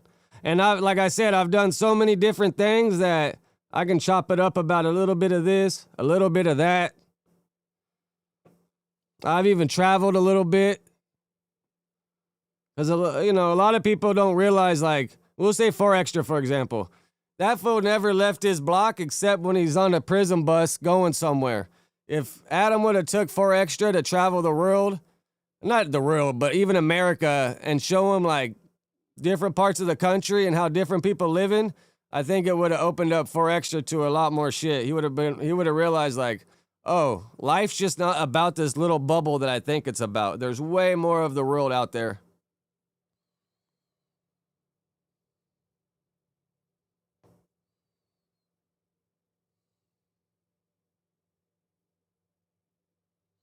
Nah, bro, quick. Without you and the guys in the chat, I mean, you guys are the one to make this world go round, bro. Like, people got to put respect on y'all's name because without you guys watching and talking, I mean, bro, what would it be? And that's probably why a lot of these pods are losing motion because they don't interact with y'all. They think people just want to show up and watch.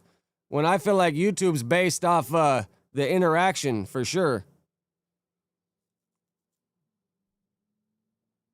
Like, even a lot of the fighting pages, MMA Zone's one of the main ones, but at the end, he goes through all the comments, not all of them, but a lot of the comments he goes through, and they shout him out, react to him, and that's like a faceless page, but he still pays homage to the chat.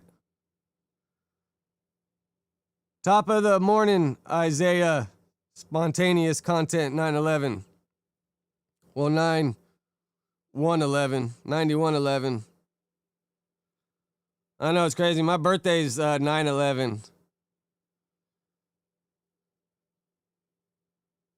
It was a trip because for half my life, it was just regular. And then the second half of the life is, when the towers fell. Let's see if this shit working yet.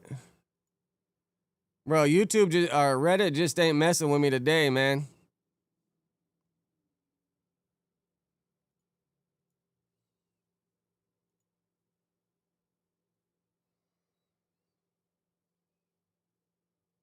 Oh, yeah, for sure.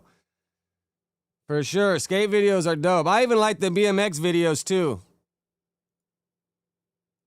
Yeah, I want to start doing, like, on a certain night, listen to music, skate videos. That would be dope. I think that would be dope as hell. Because even, like, No Jumper charges $150 to listen to a song or whatever. I'll start off at $5 and just watch music videos and, skate videos. Because skate videos have a lot of music in them, so that's why it gets a little tricky. Because it's hard to watch a skate video on mute.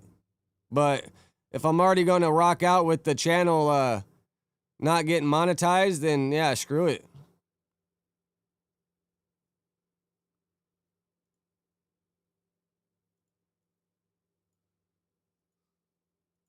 I heard they were going in on my boy Lush yesterday, bro. Let's see what they got to say.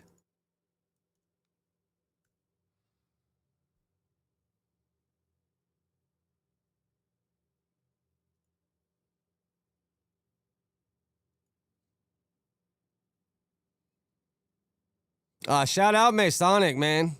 This dude used to have a store right there on Fairfax. But this dude blows out his whole backyard and makes seeds. Right, the Compton, right there in Compton, too.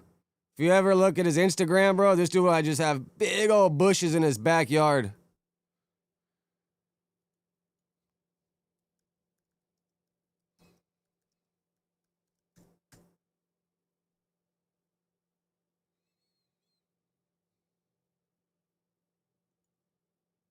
Outside, this is what you still want to do. business with somebody that might stop you from doing other business because of his Who are story you now? saying? What level of niggas doing business with him? Are you saying like an up-and-coming artist going with him, or like big brands doing business with him? Yeah, but the problem, every time, like, I don't think Germ really looks at the Reddit, but, you know, like, it kind of makes Germ the butt of the joke when people start saying that on, well, I guess they don't really say it on the pod, but Lush kind of put his foot in his mouth when he did the Goblin podcast and was saying things that him and Germ do. But I'm trying to get Lush to hit up Germ and do a stream with him. Because I kind of want to get respect put on Germ's name because she only wants the best for Lush, man. And it kind of makes her look made out to look like the bad person.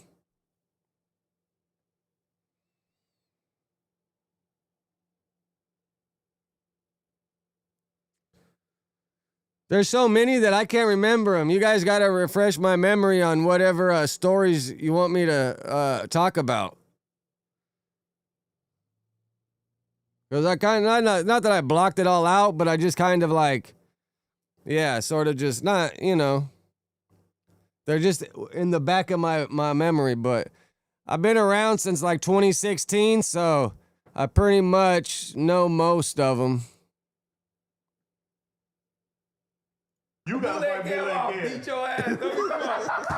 Smack. Who Smack had like a real that if you was an outside looking in viewer, that who would you say Smack got a real beef with? No, no, not Lush. Sharp, nigga. You and Sharp had an outstanding beef. But I ain't gonna lie, his motion. Hold on, don't let him land. What'd you say? Sharp happened, bro. That's what I was gonna say too. Church fell off. No, you know what's crazy? Church fell off. No, you wanna know what's crazy?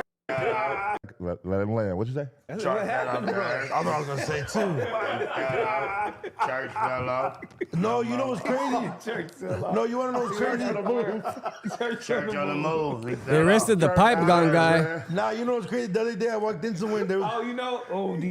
Was that the guy that they were talking about, like in the South, that Brandon was talking about the other day on his? Gotta get down with Pun. DJ Head with Pun? DJ Head. Nah, it would be like Bucci Bear or Brick Baby. That's what people want to see. Nah, man, we talking about podcasting. I'm saying Bucci Bear or Brick Baby. That's who I have the 2 weeks with. That with Brick Baby's in jail. Who the fuck is Bucci Bear? Free. You talking about Brandon? Free Brick Man. That's his name, Bucci Bear. You said niggas with motion. Oh, there you go. Oh, he's on fire today. I ain't gonna lie, I thought you were talking about his brother. He shoot everybody down. I thought you were talking about your brother. Good point. Bucci Bear? He's like Bucci. Shout out Brandon. It's crazy ass. Niggas with motion. Good point. You gotta go ask like niggas from like Atlanta or New York. Like, do you know who this is? Nigga, like, who the fuck is that? Oh, there you go. There you go. You know what I mean? Like, you don't have no emotion. Like, You know what? I see where this You is know going. what? That is true. No, that is true. What? That is true, 'cause I've walked Dante, into where's the best Epstein info at? Is there a certain YouTube page I should go to, or should I just check what's on in the Googles? And they be like, Let me see where they diss Lush. Yeah. Did they diss Lush on the Figmunity Rule, or was it on Pun's solo podcast? Yeah, personally, I don't know why Lush opened up and said he smoked fucking rocks a couple weeks ago or a month ago now. Like, if I was him and on a drunken fucking night and did that shit, I would have kept that to myself. Some things are best left unsaid. You know what I'm saying? It's a different vibe for sure. Yeah, no, I mean, we went to New York and sold out the show. So. Yeah, It's Gramercy different Theater. between Salute, niggas we paying attention to. Like, nobody don't know these niggas. I ain't gonna lie, I'll beat the shit out of Rory and Mom.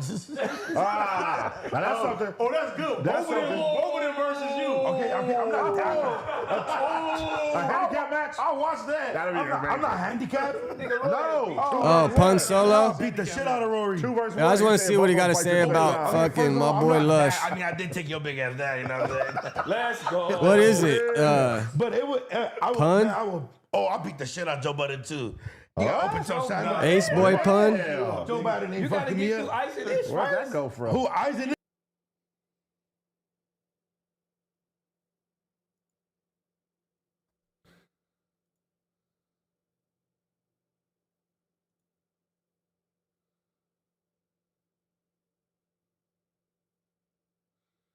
What's Pun's page?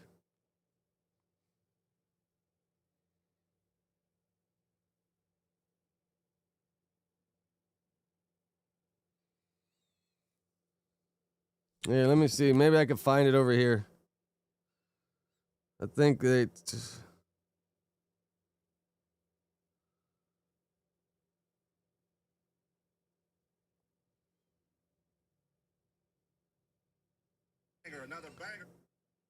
ABP reacts.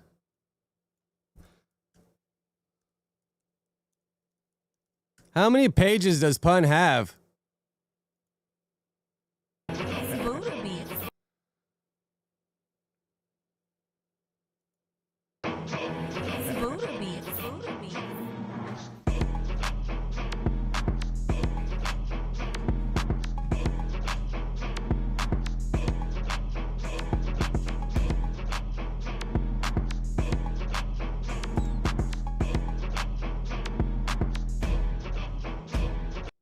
Let's get it. Let's get it. All right, y'all. We back with another reaction right here on ABP Reactions. This one right here is. Oh, he just watches point and shoots. Shoot. It's called Lush Embarrasses Himself Again and Admits to Using Crack Cocaine. God damn, fucking crackhead. Let's see, man. Let's see what Okay, he's so talking for about. this video, I wanted to go over this recent situation involving the cocaine. But we watched this already. I feel bad when we like rewatch something that we already watched.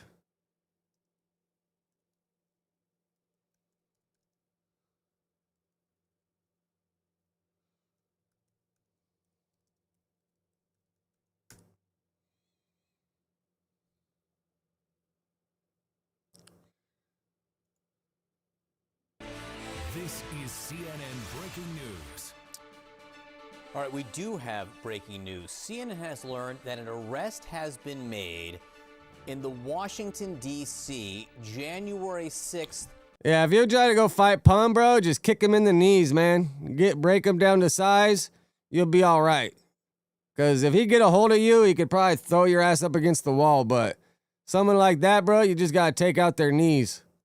Pipe bomb investigation. You will remember that on the morning of the riots around the Capitol, there were also pipe bombs that were found at both the Republican National Committee and the Democratic National Committee headquarters. CNN has now learned that an arrest has been made. Let's get right to CNN's Evan Perez for the latest on this. Evan, what are you learning? Yeah, John, this has been a long-running investigation, a 5-year investigation that the FBI has focused dozens of agents. They've looked at thousands of tips that have come in, video, hundreds of pieces of video. And this I know, imagine seeing Pun with that little fucking sumo outfit on. Sheesh. This morning, the FBI has made an arrest, we're told. We expect to see some charges later today. But this is obviously something that has eluded What the nationality FBI was the despite pipe bomb guy? all of their efforts. Part of the problem has been that you see some of the grainy video. I think we have some of that that the FBI has released from the placement of that bomb. These bombs were placed outside of the DNC headquarters, outside of the RNC headquarters. These were just a couple blocks from the U.S. Capitol. And when they were discovered, what happened was the police from the Capitol complex rushed over there, and that happened to be just at about the time that some of the crowds of Donald Trump supporters who were outside the Capitol I wouldn't doubt it. Some of the Some weirdo, huh? to break into that building and On attack Dante. the Capitol on January 6th. So It's always some white A weirdo. lot of conspiracies over the years, but We don't finally claim 'em, the though. FBI believes that they have. I mean, I tell you, if this dude hit the county jail, bro, we're going to whoop his fucking ass. The person who planted We these bombs. ain't down with the that bombs BS. were viable according to the FBI, and if they had gone off, You're gonna get they could have ixnayed harmed, from the woodpile real someone, and quick. that included Kamala Harris, who was then the vice president, and I'm sorry, she was incoming vice president.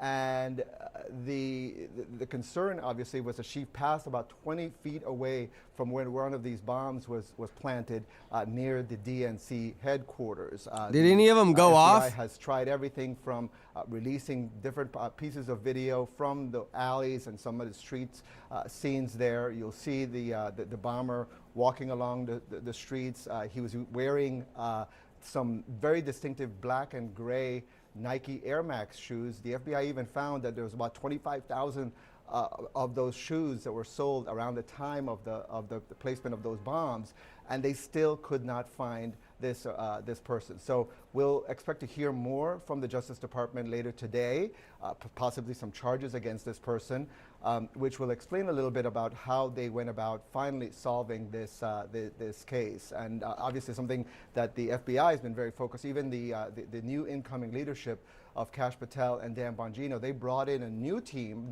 set of fresh eyes to look at the evidence. And it appears that has brought forward some new clues that help them solve this case today, John. Evan, I have to ask, because there have been a lot of conspiracy theories one way or another. No, I appreciate you, about Quick. this investigation. Do you have any information about the identity and possibly, the implications of who this person is at this time? Well, if it is who we believe it is, it should at least put to bed some of this conspiracy. At least theoretically, it should calm some of those conspiracies. If you remember, certainly on the right wing, in right wing social media, there's been a lot of speculation that this perhaps was an inside job. It's a theory that even Dan Bongino, the now inside job of the FBI, well, that's good. None went off though. Mentioned some of this on his podcast, saying that it was possible the FBI knew who this bomber was, but wasn't making an arrest because this person was an insider. Again. No indication that that is the case from what we know so far. We don't have an identification. See, that's a dangerous game when they start talking about being an insider. And then if people really do this to like get motion or try to do something with some shady agenda, man, that's a dangerous game, bro. Of that person yet from the FBI, from the Justice Department.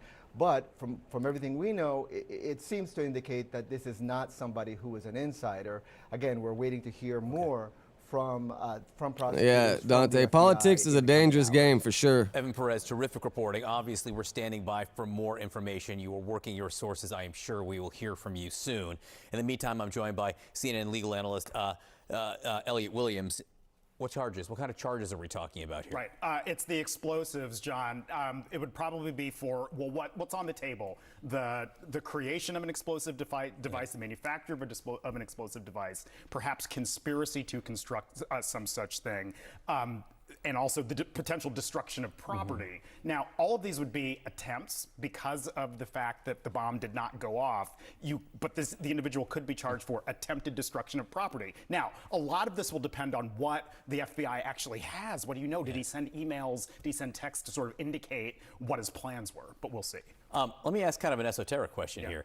This happened January 6th. Yes. What if this person was at the riots on Capitol Hill on January 6th, for which everyone has now been I was still there when Adam interviewed him. Many constitutional questions. He was cool. He was cool in person. He just really wanted to smoke with Adam, but that day Adam had to go do something with Lena and the kid, so he couldn't smoke. But Adam was like, "Damn, man, I wanted to smoke with you." But I think Adam said he's gonna try to have him come back at some point in the future to debate Brandon or something. I don't know. All right, well, this one's from an hour ago. Breaking news, multiple law enforcement officials now telling CNN that the suspect arrested in connection with the D.C. pipe bombs case has been identified as Brian Cole Jr. of Woodbridge, Virginia. Take a look at this. These are live pictures of law enforcement. That sounds like a white dude's name. The suspect's home. The arrest follows an almost 5-year probe to identify the suspect, who has only been seen in grainy surveillance video, shrouded in a hoodie. He wanted to smoke on the pod. So he wanted to smoke with Adam. And then Adam was like, "Oh, Donnie or someone will smoke with you," but he just wanted to smoke on the pod on camera. Yeah. Adam wanted to smoke with Adam. Yeah. Joining us now, the former Deputy FBI Director and CNN Senior Law Enforcement Analyst Andrew McCabe. Andrew, thanks so much. This one got a Mazda helmet. What do you think the significance of this is, and what could have led to the arrest? Well, it's hugely significant. Wolf, it was a major attempted. Wow, look at the house the pipe bomb dude lives in. That's a nice ass crib, huh?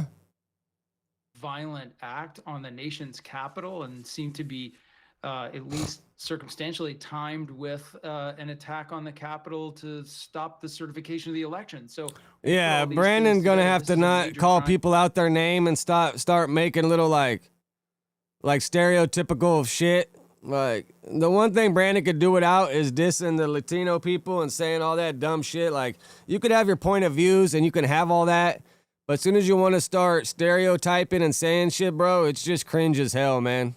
It kind of shows that you just don't got very much ammunition in your fucking in your clip when you want to start dissing people as a whole.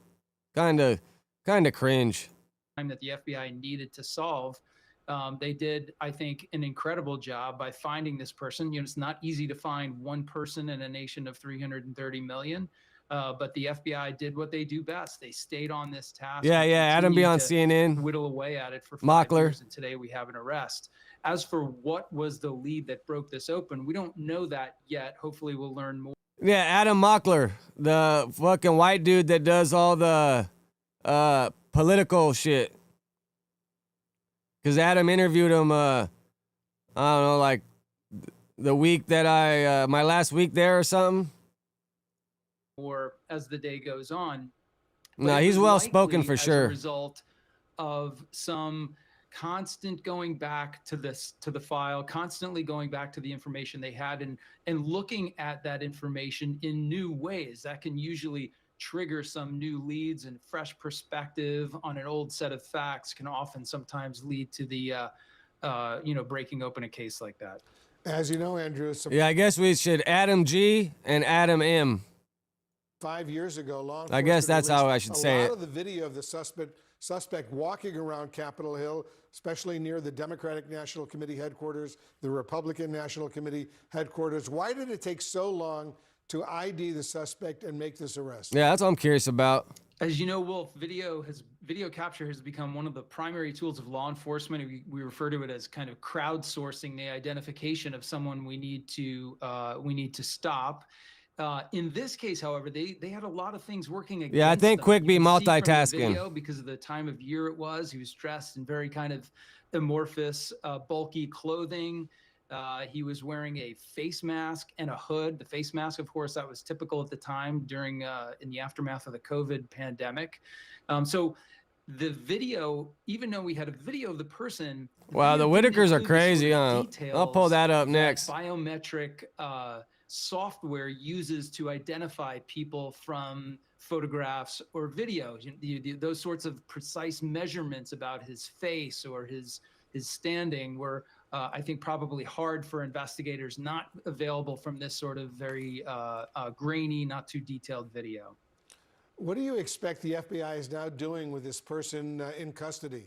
And what kind of charges do you anticipate will be filed eventually in this case? Well, absolutely, Wolf. What they do at this point, this person is taken back to the FBI office and processed. I wonder if you this basically guy's sitting got down with them and asking them basic questions about who they are, where they live. any that sort of paperwork thing. yet. Then they'll also make an effort to try to get this person to cooperate. If he's willing to waive his right to an attorney, then he can sign a form indicating that, and he can speak to the investigators and he can share with them what he did and why he did it, if he's inclined to do that. Many people do. It seems crazy, but the FBI has a lot of success with that. If he does not cooperate, the FBI needs to build this case based on forensic evidence, and you saw that from the live video outside his residence. Exactly what they're doing. They're going to pour through every inch of that house, and they're going to try to find anything they can to connect him to the actual devices that were recovered from the scene. We had two, one at the RNC and one at the DNC, and it's the forensics that ties him to those devices that will be the backbone of this case. And because of the Miranda rights, he has a right to remain silent if that's what he decides to do. Andrew McCabe, thanks very much for your analysis. You're now looking at live pictures from Woodbridge, Virginia, where it looks like investigators are not just searching the home, but the car of the man that they say planted pipe bombs outside of the DNC and RNC headquarters the night before the January 6th insurrection. Now, sources tell CNN the suspect was arrested today. It is, of course, almost 5 years later. I want to now bring in CNN's Evan Perez, who's at the Justice Department, where we expect the FBI director and the Attorney General to give an update later this afternoon. Also joining us, former Boston Police Commissioner Ed Davis. Evan, I want to start with you. What are you hearing from your sources about how this went down? Well, this arrest was made earlier today, and Dana, this is a case obviously that has really bedeviled the FBI. They've spent the last few years doing a lot of interviews, hundreds of interviews. They have gone through tens of thousands of video clips. A lot of it, the problem with this investigation has been the grainy video, the surveillance video that you have shown there on our air. These are the clips the FBI has released trying to get people to call in tips. And really nothing worked until they brought in a new team earlier this year. And that's what led them to the arrest this morning of Brian Cole Jr. He's 30 years old in Woodbridge, Virginia. And the arrest happened, again, at the end of a long, tedious process. But this new team looked at some of the evidence that had been gathered over the years and developed some new leads, essentially, that led them to this point, Dana. Real quick, Evan, staying with you, was it just fresh eyes from this new team? Was it AI, or do we not know yet? Well, What's a good YouTube channel for that? Or should I just check it up? Brought in from elsewhere in the FBI. I'm told that there was an agent from the ATF that joined them as well. And really, it was just more new, fresh eyes because, again, the teams that have been looking at this over the last few years had really been at sort of a dead end. It was almost like they were looking at a cold case, which is extraordinary if you think about this, right? This is a thing that happened just a couple blocks away from the Capitol.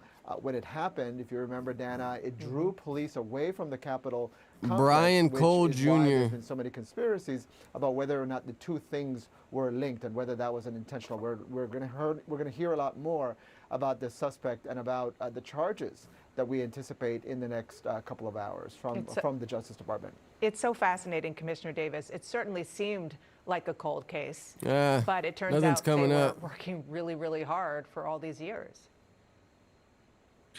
That's true, Dana. If you look at the definition of a cold case, it's over 1 to. It's crazy how it took them 5 years to find the dude, though. That's a little way out.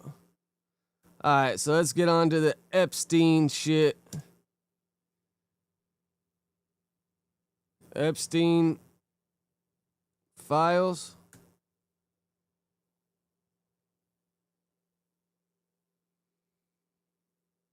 This one 2 hours ago. Well, I guess this. House Democrats releasing more records from its Jeffrey Epstein files. We are seeing never before I got seen Gobcast pictures of next. a convicted sex offender's former private island in the U.S. Virgin Islands, where he held parties and carried out much of his abuse on young girls. Here's D.C. Bureau reporter What a shady Ross piece of work, dude. Tonight, a never-before-seen look into Jeffrey Epstein's private island villa. Photos and videos show oceanfront views. Yeah, I mean, we've had a tour of the outside before, right? But I don't think I've ever seen the inside. Living areas and a peek into the disturbing home of the infamous sex criminal. They have a right to know. They need to know exactly what's in the files and what are in these images. The images released by Democrats on the House Oversight Committee. They include a picture of this room with a dentist chair surrounded by masks mounted to the wall, plus a close-up of Epstein's phone. Some names are redacted, but one listed on the speed dial says Larry Sell. That's why they want to invest. In the last few weeks, renowned economist Larry Who's Summers Larry? has stepped away from his role at Harvard University and been shunned from business organizations after his name appeared in recently released Epstein emails. He's just the latest high-profile person to be swept up in the Epstein scandal. The now former Prince Andrew stripped of his British royal titles for his years-long relationship with Epstein and his accomplice Ghislaine Maxwell. Jeffrey Epstein and Ghislaine Maxwell, in my book, are monsters. They perpetrated this child sex trafficking ring against more than 1,000 victims. And a new haul of documents is expected soon. Congress voting overwhelmingly last month to order the Department of Justice to release all of its files on Epstein. Plus, the Oversight Committee is now in possession of Epstein's financial records, turned over by J.P. Morgan and Deutsche Bank. There were more than $1 billion in transactions in this particular sex trafficking scheme, and we need to follow the money. Yeah, follow the money. And tonight we have also learned that Ghislaine Maxwell is planning to ask a federal court to release her from prison and give her a new trial. She is currently serving 20 years in prison for her role in Epstein's sex trafficking ring, and that request for a new trial could potentially complicate it for the DOJ to release. How can she request a new trial when she's already been found guilty? I mean, is she trying to file an appeal? Release evidence from her case, especially items from the grand jury like testimony and financial records. Newly released videos and photos show the epicenter of some of convicted sex offender. Yeah, I mean, I think Epstein's what crimes. Epstein did was like blackmail. Like he'd get people to come there, get them wasted, get them to do something stupid, and then film it, and then have them by the balls forever because he's like, oh, you don't want to play my game? Then I'm going to release this footage of you doing some messed up stuff. His private estate in the Virgin Islands, showing the luxury, the ocean views, the pool, and the bedrooms. Also, a dentist chair, which a source tells CBS News was put in for one of Epstein's girlfriends, a European studying to be a dentist. The footage was obtained by Democrats on the House Oversight Committee. The panel's top Democrat is Robert Garcia of California. Is one of the goals to apply more pressure on the administration to release their files? Absolutely. We're letting the administration know that we're going to continue to get files, whether it's through the Epstein estate, whether it's through the Virgin Islands, whether it's through the banks, and we're going to put information together to ensure this investigation moves forward and gets justice for the survivors. The late Virginia Giuffre, an Epstein survivor who died by suicide earlier this year, wrote that she So was sad, abused on the island. In September, survivor Lisa Phillips described her time there. I was taken to Jeffrey Epstein's island while on a photo shoot on a nearby island. Who I saw and what I experienced there was a glimpse into a very dark and disturbing world. The photos also show a blackboard with the words power and deception written on it, with other words redacted, and a phone with several first Why is names everything on speed redacted? dial. Amid bipartisan pressure to do so, the president signed a new law requiring the administration to release the full Epstein case files. And there is a deadline under that law to do so in about 2 weeks. Scott McFarland, CBS News, Washington. Developing. Man, they're gonna fucking be a tightwad with everything.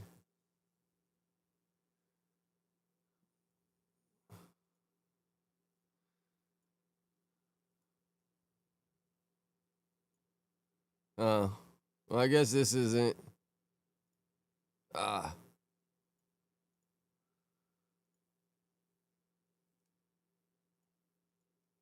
You know, another thing that's been on my mind that I kind of want to talk about as well. While we're on the anything topic, dude, I'm fucking whipping out anything. Have any of you guys watching this heard of a inbred family in West Virginia called the Whitakers? They're very we all heard of famous. them. I think infamous is probably the more fitting word. They're very infamous on the internet now because Soft White Underbelly, a dude named Mark who runs that channel, initially started Creepy-ass dude. documenting them.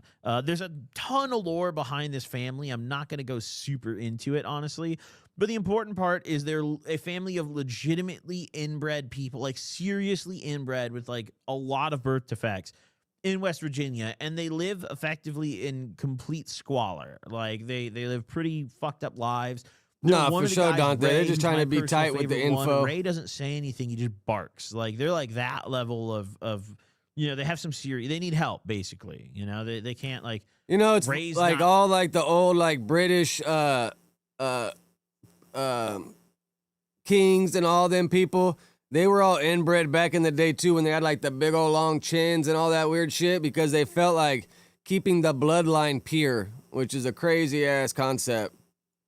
fucking clocking into work every Monday morning. Ray's barking on the porch. But there was an article that came to my attention the other day about how the Whitakers got seized by the state, and it's apparently, hold on, let me zoom in on the article here. It's apparently partially because of all the content creators that are going to their house and documenting them. There is, ever since Soft White Underbelly came, I'm not saying it's Soft White Underbelly's fault, but ever since Soft White Underbelly showed up and documented them with his initial video that has 45 million foot's gone to views, sleep. super viral, people just show up to their house and just start pointing cameras at them. And like, I mean, dude, not to be like, I'm not trying to make fun of them or anything, but like, they're like, they don't even understand what's going on half the time, bro. Like, they literally have no idea. This article says here. Well, just by all the people he interviews, bro, and interviewing Nova and all them people, like, just weird, right? And then I've heard, like, yeah, I fucking forget. But I've just heard a couple things over the years that make him sound like a weirdo. Custody. Viral fame destroys America's most inbred family. 3 members of America's most inbred clan have vanished from their decaying West Virginia compound after state officials quietly removed them from the home, a move their surviving relatives blame on viral videos that made the family an internet spectacle. The state's Adult Protective Services took Ray Whitaker, 72, his sister Lorene, 79, and her son Timmy, 46, from the family's ramshackle property in the town of Odd in September. Yeah, I haven't really watched a lot of his content, but yeah, he just seems like a trip, man. And then interviewing Nova and people like that. According to relatives who spoke to Daily Mail, them living in a town called Odd is just like the most fitting thing ever.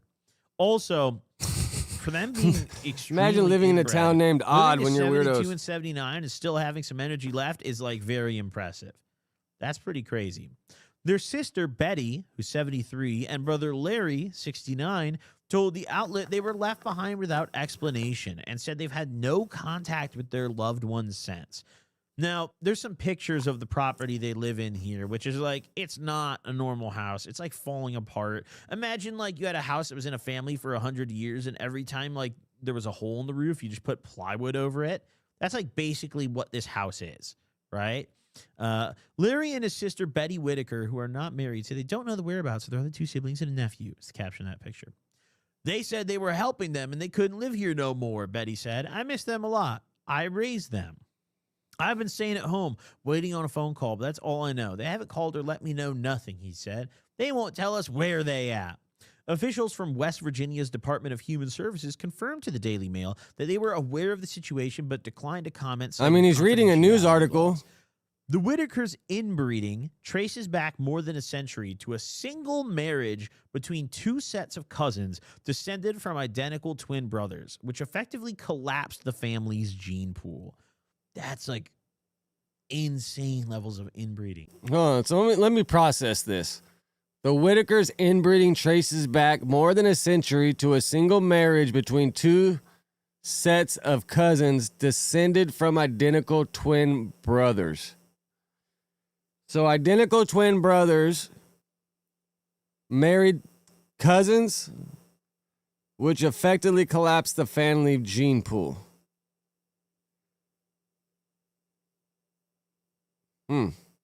I mean, Brandon told me one day that's why white people are white was from inbreeding, and it collapsed our pigment gene or some shit.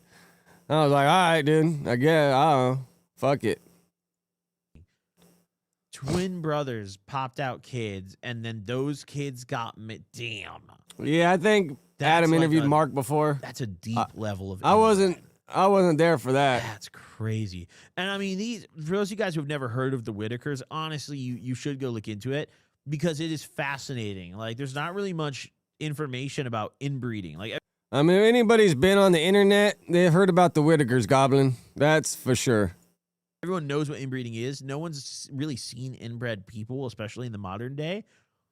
This shit is fascinating, at least to me. You know, I understand why people. I don't know if it's fascinating. It's more disgusting. I don't know if they. He said like fascinating, like he might be into it or some shit. Should be documented. I don't even know if they should have been seized from the house. Like, yeah, they're living in squalor, but like, dude, they're not gonna function any better in an institution. Like, just let them eat fucking rat droppings every day and smoke cigarettes on the porch in West Virginia. Like, fuck it, dude. That's like what they want to do. Let them do it, you know? The family shot to grim celebrity after a 2020 YouTube documentary exposed the extent of the family's genetic isolation and severe disabilities. The video, filmed by documentarian, I'm probably going to butcher this guy's name, Mark Leisha, drew tens of millions of views, making the reclusive clan a symbol of both rural poverty and voyeuristic fascination. But the attention also brought chaos to the secluded family, who live off a dirt road. Man, she looks like miles south of Charlotte. Like the Hunchback of Notre Dame or some shit. Charleston, and what later described as one of the most disturbing interviews I've ever done. Neighbors say curiosity seekers regularly showed up at the property to film or snap photos. And this picture right here, speaking of photos, this is one of the people who was seized out of the house. Larry told the Mail he believes the social media storm helped trigger state intervention. People out there making money off them videos, and they don't like it, he said of Protective Services. They told us don't talk to nobody. They watching. When reporters returned to the cabin this week, they found Betty and Larry still living in squalid conditions. Cooking beans and sausage were left out on a gas stove as insects crawled over the counters. Inside, the calendar was frozen on March. Outside, towels hung from a makeshift clothesline and Halloween skeletons dangled from the porch inside piles Lush, of long lost trash, cousin. old tires, and beer cans. I mean, yeah, I guess. Look at this house, dude. Someone with like a disability, you can't leave them in that environment. Yeah, that's not. Man, healthy. I've been into Also, I've been in there's some tweaker houses that look worse than that. old. Like one of the people they took is 79 years old. It's like at the age of 79, is institutionalizing someone who's lived in that environment for decades like really gonna do anything? Like, I don't know, dude. Just let him get drunk on the porch. Whitaker's property includes a collapsing chicken coop. Yeah, they should just tell him. Well, I guess they probably ain't reproducing, but they should have just put the foot down and said, bro, y'all can't reproduce. Several broken down trailers and a single outhouse. They said they were helping them and they couldn't live here no more, Betty repeated, staring toward the dirt driveway where her relatives were taken away. I miss them a lot. I raised them. I mean, that's just, it's a hard story to read. Top of the morning, like, dude, Tech. this is one of the most famous isn't the right word, notorious families in America, infamous families in America. And half of it just got scooped up and institutionalized. And like, we'll never hear from them again. You The know? government's trying to take their property away from them to build a condo. That's unfucking believable. I mean, that's like if like you guys remember what was that show? That really fat mom and her kind of fat kid, Honey Boo Boo. Like imagine the state came in and just swept her up, you know, like just locked her in a padded room forever. Might have been for the good of society, but I mean, that would be like that's absurd news, right? That's unfucking believable.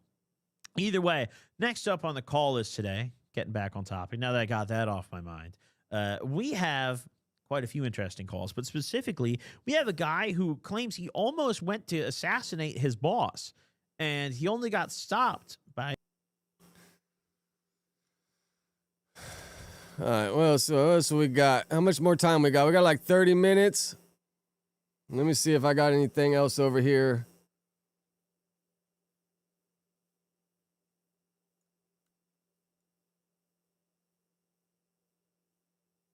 Oh, what do you guys think of this?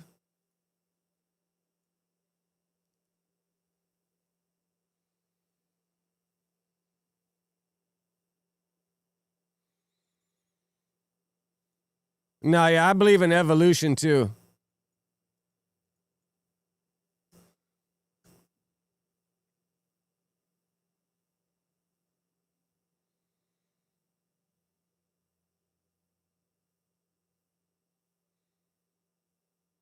Bro, what is up with my browser today, bro? I think my daughter playing Roblox in here at night is messing my shit up.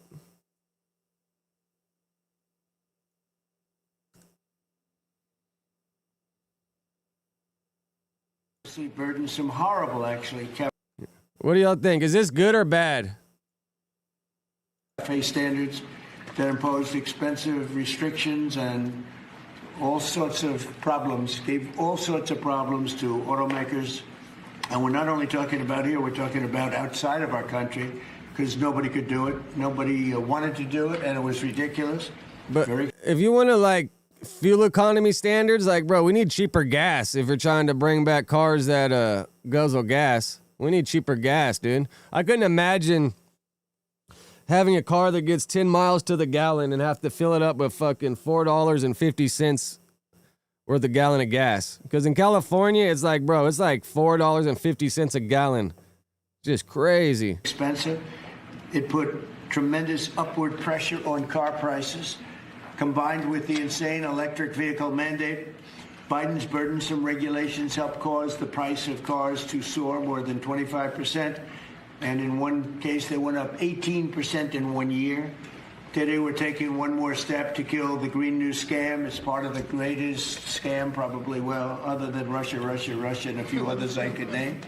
The greatest scam in American history, the Green News scam. And it's a quest to end the gasoline-powered car. This is what they wanted to do, even though we have more gasoline than any other country by far. And people want the gasoline car. They want everything. They want electric. They want to have lots of alternatives, but they do want the gasoline car. Right now, it's leading away by a lot. The car business is a very interesting business, but we want to keep it that way. I want to thank Transportation Secretary Sean Duffy, Deputy Transportation Secretary Stephen Bradbury, as well as CEO of Ford, Jim Farley. Jim, where is Jim? Let's see. Hi, Jim. Congratulations. You're doing a great job. CEO of Stellantis. Office.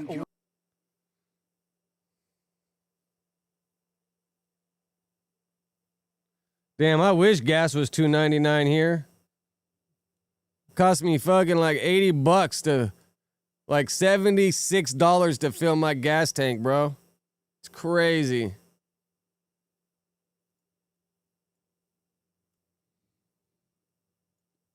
Oh, I wanted to trip on this.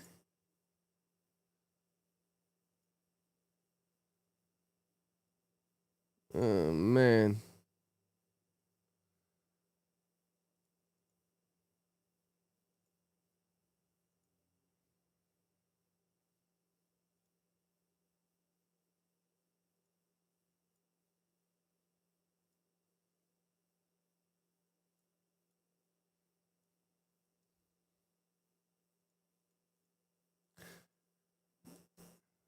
And then I got something, someone sent something to.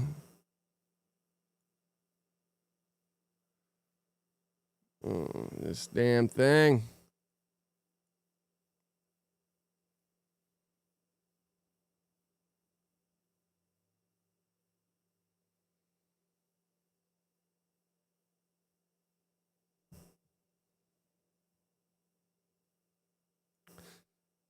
Since I had to clear my caches the other day trying to get the stream to work, it got rid of all my passwords that I had saved.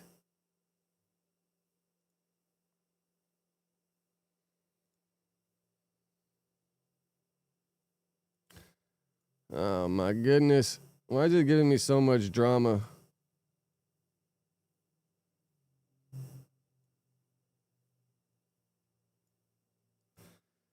Once we get some motion, I need to buy a new computer, man. This shit's limping along. But you see, for everybody in California, you know, they be riding these things around like crazy. Bro, the other day, I was coming back from the gym, and there was like 30 kids at the stoplight, bro, riding wheelies, doing circles. But this is in Huntington Beach, but this is going to take off everywhere, man. California prosecutors are warning parents that they can now face criminal charges if their children ride an e-bike recklessly and cause harm. Families across California are buying e-bikes at record levels for the holidays, but Riverside County prosecutors just issued a major warning. A new advisory explains that unsafe or unsupervised riding can trigger child endangerment charges for parents, including felony cases that carry up to 6 years in prison. E-bikes now move as fast as small motorcycles and rivers. Yeah, once you get the upgraded battery, bro, these things, they go pretty fast. My son's friend, they're the same age, him and his brother got one. I be seeing him ride around and shit. He crashed, and I think he gave it up. He was like, he posted a picture from the hospital, and he was like, I'm done with the Suron. Documented e-bikes now move as fast as small motorcycles, and Riverside County has already documented at least 36 juvenile incidents this year. Prosecutors say many cases involve collisions, injuries, and kids riding without helmets or proper supervision. The district attorney office says parents can be held criminally liable if they provide the wrong type of e-bike, fail to teach safety rules, or allow their children to ride without required protective gear. under the Penal Code 2273A. These actions can become felony child endangerment. Felony child endangerment if they place a child or the public at risk. Imagine your kid get caught riding this and CPS takes them away from you. That would be horrible. Yeah, on average, they're about $5K. But you can upgrade them, bro. A gnarly one's going to cost you about $8K after you buy it and you do all the upgrades. The advisory reminds families that e-bikes are generally legally motorized vehicles, not toys, and the consequences for unsafe use can be severe. Parents are buying these for Christmas thinking, yeah, rich parents, bro. But when I see like the other day when I seen like 30 kids mashing down the street, because I live on a major street, so I see them going up and down the street all day. I just always think like, damn, bro, your family got some money, bro. If you're able to buy your kid one of these, I'm glad my son ain't bugging for one. I almost bought myself one a while ago, but I got a Grom. What do I need an electric bike for when I got a Grom? Parents are buying these for Christmas thinking they are just upgraded bicycles. But prosecutors are looking at them the same way they look at small motorcycles. If your kid crashes and someone gets hurt, the law is going to look straight at you. Know what you are buying and set real rules before handing over the keys. Your turn. Should parents be criminally responsible for their kids' reckless e-bike behavior? See, right here I commented, they had a good run because they've been cracking for probably like 5 years. 6 years when they first hit the market.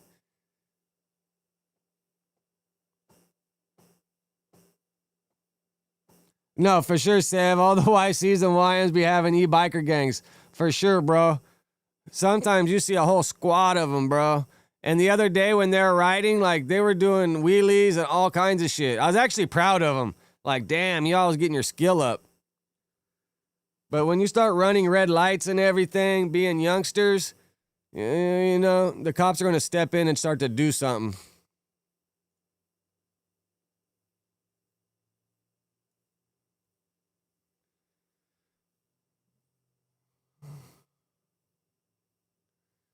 All right, homeboy just sent me this on Instagram, so I want to react to this for him. He's the one that let me know last night that Point and Shoot shouted to play a partner out.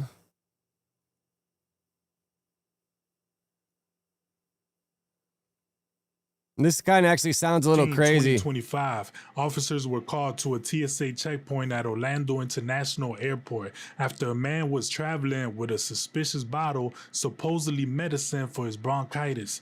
The medicine is illegal without a subscription, so officers decided How to much start you get your questioning Suron him for, Tech? after the label on the bottle looked suspicious and his story just wasn't making any sense. On top of trying to sneak the bottle in through a TSA checkpoint, he also had a warrant out for his arrest. These are the events that unfold. I thought they're going to say he had it keistered or something. Maybe he still might. That would be the one in question. Because that's she's like the HS I've been coming and looking at that. $2,700. You spent $2,700 on this? You see what I'm saying there, right?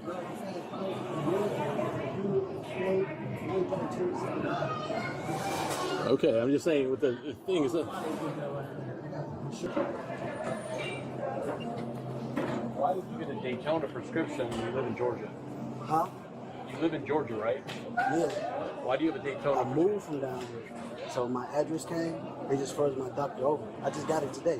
I just picked it up. I can show you in my message, but they sent me an email to come pick it up. I can show you on my phone. Run him? Yeah, please. Are you going to upgrade it, Tech? Where do you live? Are you going to put the bigger battery and whatever else they do to make them go faster? I've never heard of Daytona People's Pharmacy before. Obviously, there's something that came up here. I mean, it's okay. What I'm trying to say is, do you understand why you supposedly live in just Georgia, clips. live in Daytona? Man, this dude got crazy eyeballs. That's a large quantity.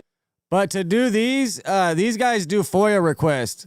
This guy's filing a motion to get the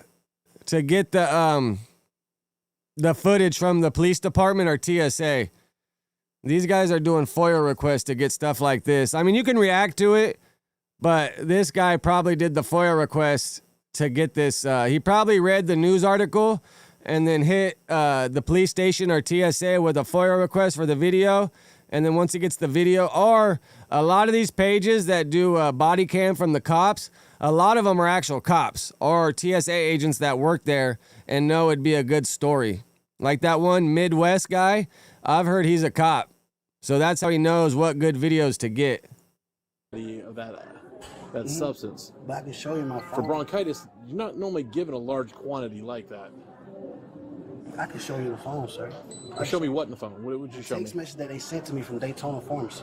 Okay, I understand that. I'm not questioning your integrity as much as I'm questioning why you receive so much of one.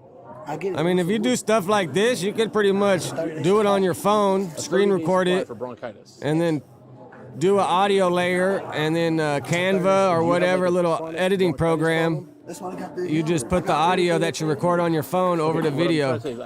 Bronchitis is something that normally is cured relatively quickly. I mean, why are you constantly taking 30-day supplies for bronchitis? That's what they give me, sir. How long have you had bronchitis? Your whole life? I've been only getting that medication for like a year now. So you have bronchitis all the time? I don't go get it every time. No, what I'm saying is, you understand what I'm saying. You get a prescription for an illness, okay? Bronchitis is something that's treated with normally an antibiotic, maybe some anti-inflammatories and stuff like that. Not a huge quantity of a 30-day script that you're constantly recycling through. I don't stay down here, so that's what they give me, sir. Is he talking about, does he got drank? Is that the fucking lean?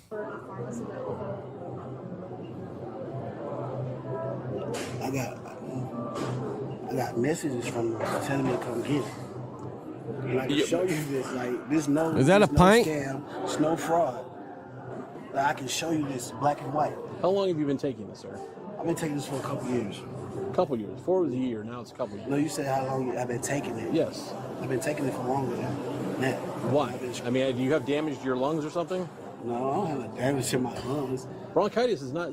I mean, it's not something that lasts forever. Like you're saying it's. Can you just get my phone so I can show you? Like, no. What I'm trying to say, what you have on your phone is not going to prove anything to me. Okay, but I'm explaining to you right now. I'm trying to understand why somebody is taking something. I mean, if that's the case, then all you got to do is just not put your picture in the corner. Just play the video. As long as you can hook your mic up to your computer, you just talk over it. I mean, OBS or some kind of program. I mean, I would use OBS. Hook your mic up to it, and then just don't have a webcam on you. For something that doesn't last as long as you're saying, unless you have permanent damage to your lungs or something like that, and you're taking large quantities of it. I'm trying to figure this out. So I've had bronchitis before. Yeah, it's just I've never had to take that much. No, it'd be refills on there. So instead of me coming but back, you don't get refills. You get refills, okay. I'm listening. Refills. I'm listening. 120 milliliters every 4 days. You know what I'm saying? Instead of me keep coming back like that, they just give me that. They give me a monthly supply. I don't come back like that. Do you know what that stuff is, sir? What's in the codeine? It's cough syrup. What's in the cough syrup, sir? I don't know, like, what's in it. There's codeine in here. Yeah. Okay, it's a narcotic. Okay. So normally you don't take this much that long unless you have. You understand? I wonder why they're trying to shake him down. Like, if it got your name on it in his prescription bottle, but this fool's probably went through this airport a few times, and they probably seen him coming back, and they're like, all right, we're going to stop this fool eventually. I get what you're saying, but it's the fact that I don't stay here until they give me that. That's not, you know what I'm saying? 657 out of Wilson County, Georgia. It is a match on the date of birth and the DL number you gave me. This reference, possession of a single zero by a convicted felon. It does say that they will extradite, but not what the extradition limits are. This dude's a felon? confirm it. He should have put this shit in his carry-on and put it under the plane. I don't know why I would have took it through the carry-on with him. I've never seen a bottle that have a sticker like that on. So, Yeah. about a month ago, it was the same pharmacy. And I have never had a taste. Daytona's People Pharmacy, and I just saw it in there. It's the same pharmacy. It's a contraband that they got going on over here. Let me see. Was the pharmacy labels? You gotta keep track with it? He should have just sent that shit in the mail to himself. You have it on file? Well, you should. I don't have that last one because I was actually in pre-check that day, but Yeah, I would have risked it, put it under the plane, and if someone taxed your ass for it, it is what it is. But he ain't trying to let that shit out of his sight is his problem. called me for it, and I saw the safe. So I think for things like that, you gotta need to put it on file or something. So you know, But information. Oh, okay. No, we do. Oh, okay, that's what I meant. But I have. I was 15. Do me a favor, come here real quick. Take a seat right there, okay? When was the last time you were arrested? What is this behind him? This looks like the shit in Avengers. Like a portal. That shit looks like a portal. I just got arrested. For what? In Gainesville. For what? For pills. For bills? I go to court tomorrow. Okay. What about? Yeah, it's crazy on a $2,300 receipt for the plug. Bro, you can't take more than a 4-ounce bottle on the carry-on with you. This is where he messed up. Kind of the same and under the plane too. Like his ass should have went to Target and got a bunch of 4-ounce little bottles and put it in there. But whoever he's bringing this pint back for probably wants the pint sealed because that's when you get the most for it. What charges have you had up there? Possession of firearm. Did you go to court for it? Yeah. Is it over? No, I got probation. Did you jump your probation? No, I didn't jump my probation. Is there a reason there may be a warrant in the system for you? Not that I know of. This is active. Hold on for me. We're trying to figure that out right now. Okay.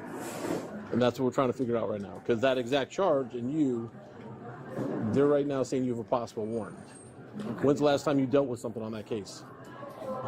April 15th when I went to court. And what did they tell you April 15th? I got probation. Did you report to your probation officer? Yes, I reported. Did you piss hot or something? Not that I know of. Because if you're taking that, that would cause you to piss hot. No, that's not. I prescribed that. They know that. I'm telling you, they know that. I'm prescribed. Okay. Did you pay court costs or anything like you were supposed to pay? Huh? Did you pay court costs at all? I don't think I had no court costs. Yeah, the extradition is a little bit vague, but I asked them to send to landside in the meanwhile to confirm it. Can you make a call for me? What's that? Can you make a call to my wife? We will in a minute. Let me just figure out if the warrant's still in effect or not. Right now, what they do is they tell us if you have an initial warrant, okay?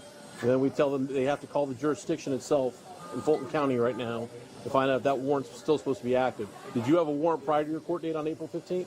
My court date tomorrow is for Gainesville. No, this is for Fulton County? Yeah, Fulton County. It's not in Gainesville. I'm going to landside to check the paper. Okay. Tomorrow, you said? Where you headed to now? Home. Where's home? You said you have court tomorrow. You're flying back to where you have court? Yeah, I'm going home. Where are you flying to? Atlanta. Yeah, but how are you going to get to Gainesville? Man, yeah, court tomorrow. Where's court? Gainesville, Florida. So you're going to drive from Atlanta to Gainesville tomorrow? Yeah. You think this sounds so crazy, but it's the truth. I know, we're asking questions. I mean, Nah, I was just telling how you like it. It sounds like some bullshit, but it's the truth. I can put my wife on the phone, she can tell you. We are me and my kids. How far is that drive? 5 hours. You could be in Gainesville in 2. but I can't get my medication. I can show you my flight here. They text me to come pick it up and all that. Is it through a hospital? Huh? His dumbass should have drove to his court date and then drove to pick up his prescription. To fly from Atlanta to wherever the hell he's flying to fly home to drive 5 hours when he's 2 hours away. This guy's crazy, man. He should have just hopped in the car and did the driving there and back. Is it through a hospital? No, it's through Fraser. Through a pharmacy. Well, I mean, I just flew up to DC for the weekend, right? I had to go to a graduation, and I couldn't take lotion, man. Like that's a good amount. Like, yeah, but I done flew plenty of times. With that amount of liquid? With that amount. The amount of codeine. I swear to God. To go through TSA? To TSA. They put it in the machine, and they give it back to me. I never had a problem. I'm telling you, I just flew. I had like a small thing. But that's a different. That's medication. I understand, but it's still. You know how many people come to this relate? He went through this airport too much, and they caught on to his ass is what happened, bro. That's what happened. You can't be going through the same airport thinking ain't no one going to pay attention to your ass. But, all right, let's finish off with this last clip about Smack. We need to get you out of here, bro. Shout out to Ray, he bailed me out, but I can't. The lawyer said don't speak on it because anything I say on the podcast could be against me to the case over. So, yeah. We're going to finish off with this, and by that time, they'll probably be started at no jumpers. Just anyway, fuck the Rolex. Yeah, because that bail money, I'm going to need that. Listen. He needs it. So, y'all seen when I did the content on myself, right? Yeah, it was funny. On the bus. Yeah. Right? So I want to break this down. Because we got the white boy over there. You low budget. No, I'm not low budget. First and foremost, you know my What the white boy say to you? What he say about you? You know my Uber thing started doing that it did last time where I couldn't use it. So boom, I woke up Sunday morning. I got like 4 or 5 phone calls from my buddies. You feel me? Like, hey, we trying to go ride. You feel me? They like, we want to go ride. I'm like, all right. Now, when I wake up, ain't nobody in the house. Damn, Fig Munity's at 183 subs already? Damn, they're doing good over there. My next goal is to get to 10K, and then after 10K, the next goal is 100K. I just got to keep putting into work. House. Everybody went to church. So I go next door. Her mom, everybody went to church.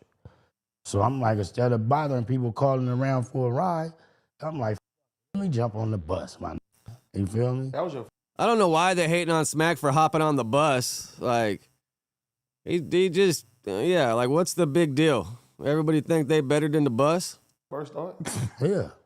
You could have called any one of us to Uber you. I didn't want to do that. And I felt it, though, that morning. Like, can I talk? Can I talk? Can I talk?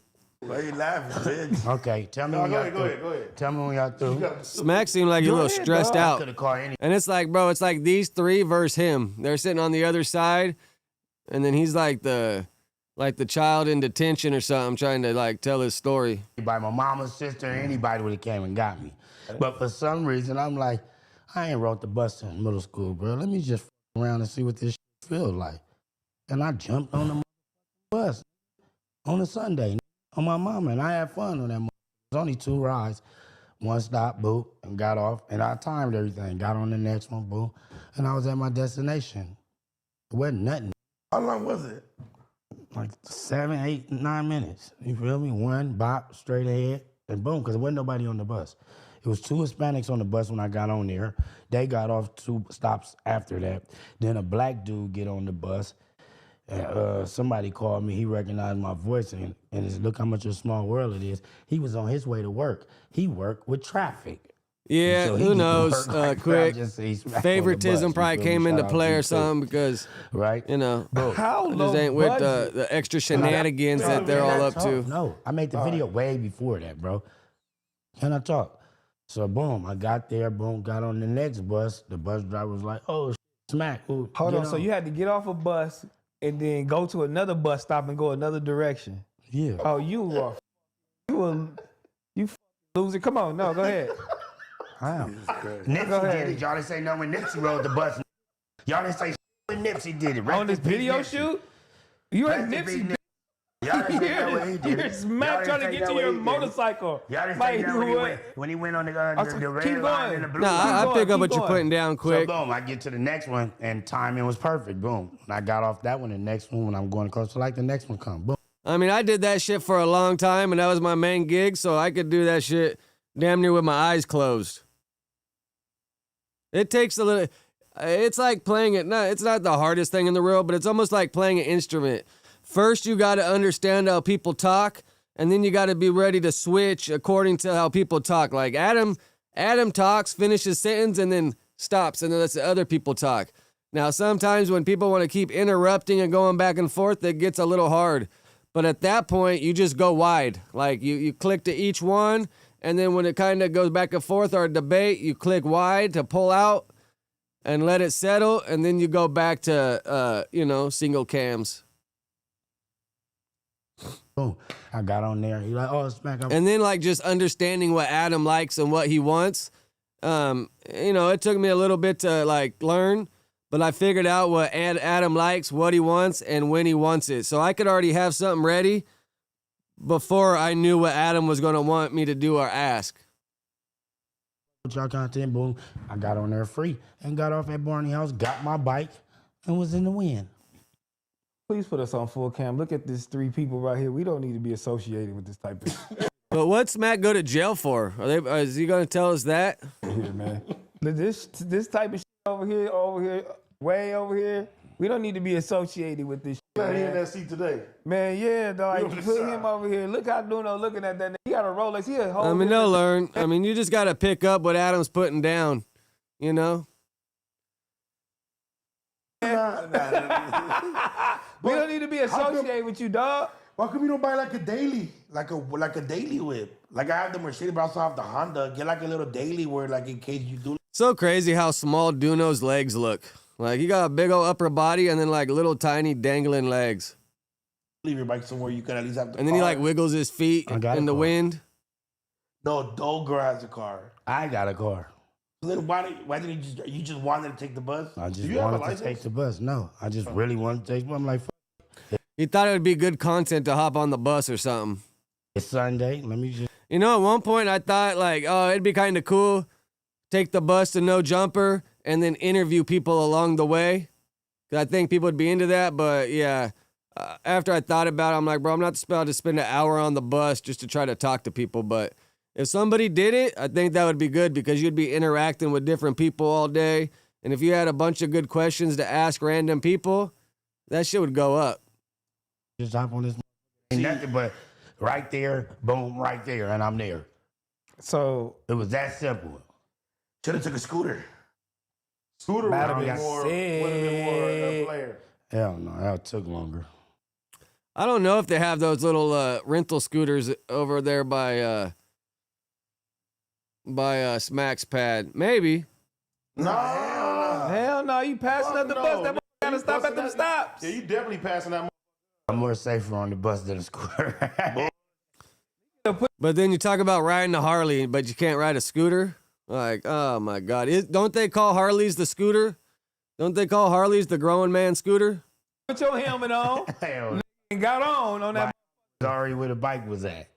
Dio's on the back. Cool. And you could have made a video. Put your helmet on and just get on. But Smack, your famous ass cannot be riding around the bus with a big old TD on your face. You make more to the story. You making us look bad, dog. You think I make y'all look bad? I had a good time riding that bus because I ain't rode it since. Does Smack got a TDE tattoo? And so what did the white man say? That I took a bus all the way to Woodland Hills. Hey, when Adam said that, I thought it was true. I ain't gonna lie. When he said that, I was like, damn, did Smack really take a bus from South Central to Woodland Hills? But at the same point, he could have just hopped on, he could have took the blue line, I think it is, up, hopped on the red line to the valley, and then hopped on the orange line. But it would have been a lag, though, for sure. Back up there, bro. I wonder how long it took him to get to Woodland Hills. I know it took 2 hours. Like, I was not going to no Woodland Hills. You fucking it up, man. How was I? That's his narrative. We can't never be in a good little spot, homie. His narrative. That is hilarious. And I think where they filmed back on Fig, I think it's right across the street from a subway stop. I'm pretty sure. It's dope. How many buses do you think it'd take to get to Woodland? The train. It would be the train. Fuck, I don't know, man. Quick. Names are the hardest part to come up with. I'm thinking about keeping the Donnie part, but I think I want to get rid of the OTB. But I don't freaking know, man. No, I'm just saying, if you just went bus route, I don't think it would take. That would have to be the train. You would probably have to take whatever bus. Nigga, don't even look for the video. We're not playing that shit. That nigga said, don't even look for the video. We don't know where that shit at. I've never seen that. Oh, right there. Up to the left. The top of the morning, Dirk. What do you think 607 Uncle say about this? He with me. He love me. He told me he wanted me to do another blog. Damn, that's how you know. Therefore, they got new seats on the bus? No, so. But you. Shout out me and Sneaky. I was kicking it with Pace on Little Weirdo. We're at the studio, a big budget studio too. And I was like, I'm gonna take off. I ain't trying to sit around here, motherfucker. Rap. So I leave and I see a spot. I'm like, oh, Sneaky, let's hit it. And I got caught with my chain, and they were just like, what are you doing? Yeah, what a idiot. And I'm You're just like, definitely too popping now to be just tagging on some. It works. It works. Tell them about the cuffs. Oh, they let me go. The popos. What? All the time. So you just abusing your power out here. What? Hey, Terrell. But look, hey, go to the other one. Let me see. Go to the second one. Look. Two. Are they locked them together? Look, Terrell. This is the second one where I'm going to the other bus. It hauls up, right? Do you have your vest on? Yeah, I put it on when I start walking because go to the next one. Oh, this next one? No. Can't turn you away. It's like a courtesy bus. They wouldn't let you on. They would not let you do that. It was shit. against the rules too, because they supposed to let you ride one Yes, time it is. for free. It's on that one then. Play Because it. we pay the money as taxpayers. No. If you don't got the money, you're not getting on the bus. If Bro, you don't they got the really not money, tripping. Don't let you're you getting get on the on. bus. It's one time for free. These fools sound like idiots. You do not get on the Metro bus for free, bro. They'll give your ass a ticket if you try to get on the back door. Now, if you're a kid and you got a school ID, you could ride to and from school for sure. Please don't. Wait, how do you know? How do they say that? Oh, this is your one time. Like, how do they even gauge that? It's up to the bus driver's discretion if they got your back or not. My baby. Would you have $1? You had $1 back? It costs $1. My baby mother drives the Metro bus, dog. $1.75 or something. So don't tell nobody that because she about to get investigated. That's how you know somebody's on the bus. No, courtesy ride. You get a courtesy ride. No, you cannot get on the bus without paying the fare. You get a courtesy Metro, ride. look up Metro. They're gonna let you The on. LA Metro, yeah. So what's the point of buying a Metro car? You can get on everything for free. No, that's No, different. it's like one time. If you ain't got it, they can let you on for free. They can let you on, but dog. obviously, So I mean, they probably just want me to talk shit. I mean, obviously, if they wanted me to, I probably would because it helped build my name and get it out there. But they're just going to drill me about no jumper. But I think they're kind of over talking about each other, so maybe they wouldn't. But honestly, I just don't know how I'd fit. I mean, obviously I'd go to help get my face out there and get more subs, but I just don't really know how it'd fully work. Matt, did you pay for the bus? The first one I paid $1.75, and the next So one you had let me off free. $1.75 on you. Yeah. Wow. See, that's What type of is you to have $1.75 in your pocket? You This wanna nigga, know fuck. why? Hey, we better kick this You nigga wanna off know of why? this.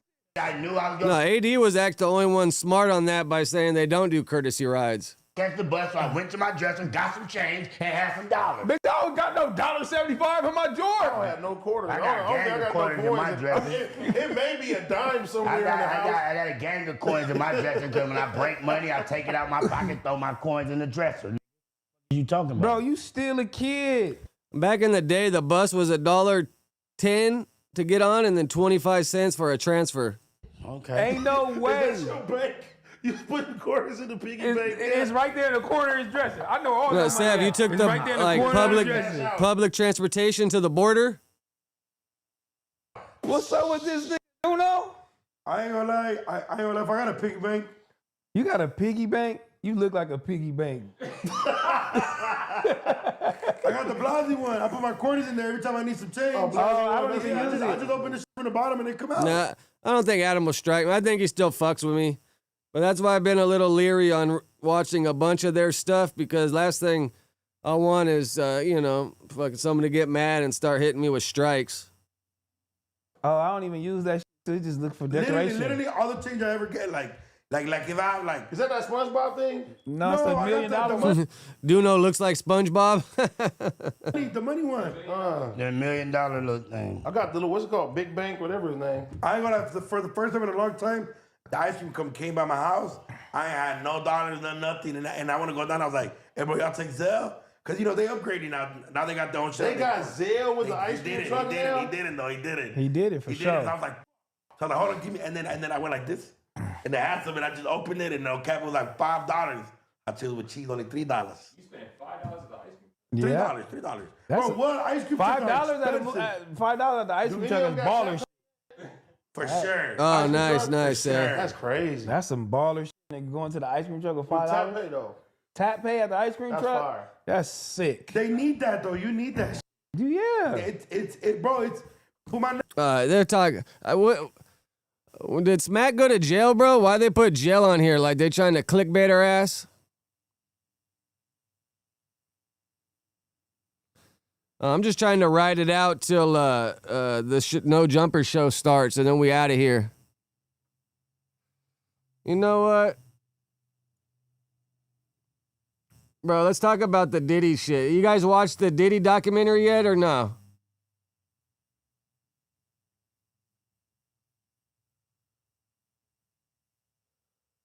I don't think they would strike me. If I started going hard and fucking making up narratives, then yeah, maybe. But deep down, I don't think he would do that. I don't think he would. But did y'all watch the Diddy doc or nah? Episode 2, to be exact. Because I got some notes I want to talk about, but if y'all didn't watch it yet, then it's kind of pointless for me to talk about it and bring it up.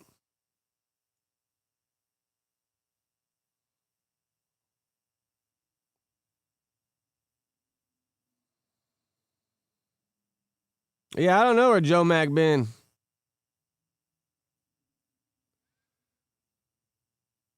Oh, this is pretty entertaining. I didn't get a chance to watch this, but Honeycomb Brazy explains why he doesn't rock with Hispanics in prison. DC guys run the feds. On some hunger strike shit, trying to get up out that shit. Like them whole head in that lockup cell just picking on it. So it's like, you gotta just, I don't even want to eat no more. I'm finna die. Y'all hope to do something. Y'all gonna let me die there. I ain't got no tray. I'm kicking every tray out the door. So they put in the door. And I'm starving in that hole.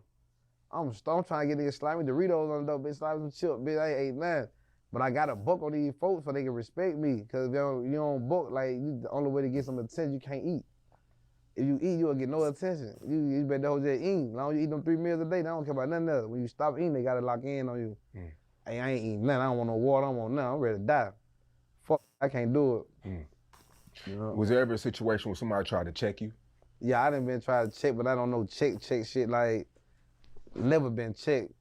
I done did some tour and put up like, hey, bro, what happened to my partner? Why you, man, you know them, I don't give a fuck. What you talking about? What up? Like, what, yeah, I don't give a damn about your partner, man. You tripping, don't pull up how I'm react.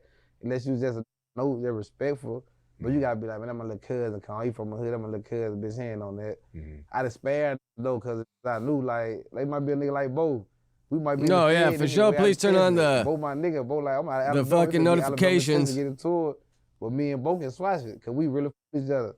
We like, bro, hey, bitch, no, Hurley, I was thinking the same thing. After watching episode 2, bro, Diddy's gonna be getting and once Keefe D's trial starts, bro, it's gonna be a wrap, because once Keefe D's trial starts and they start talking about everything that happened, bro, Diddy's gonna be brought up on some charges, because even Wack100 was saying that Diddy, you know, they even kind of said it last night in episode 2, but Wack has told me before that Diddy was behind Biggie's murder. Because Diddy didn't want to pay the Compton Crips for the Tupac shit. So then the Compton Crips hired that dude Pooh or whatever to smoke Biggie because Diddy wasn't wanting to pay him. Top of the morning, Free Flock.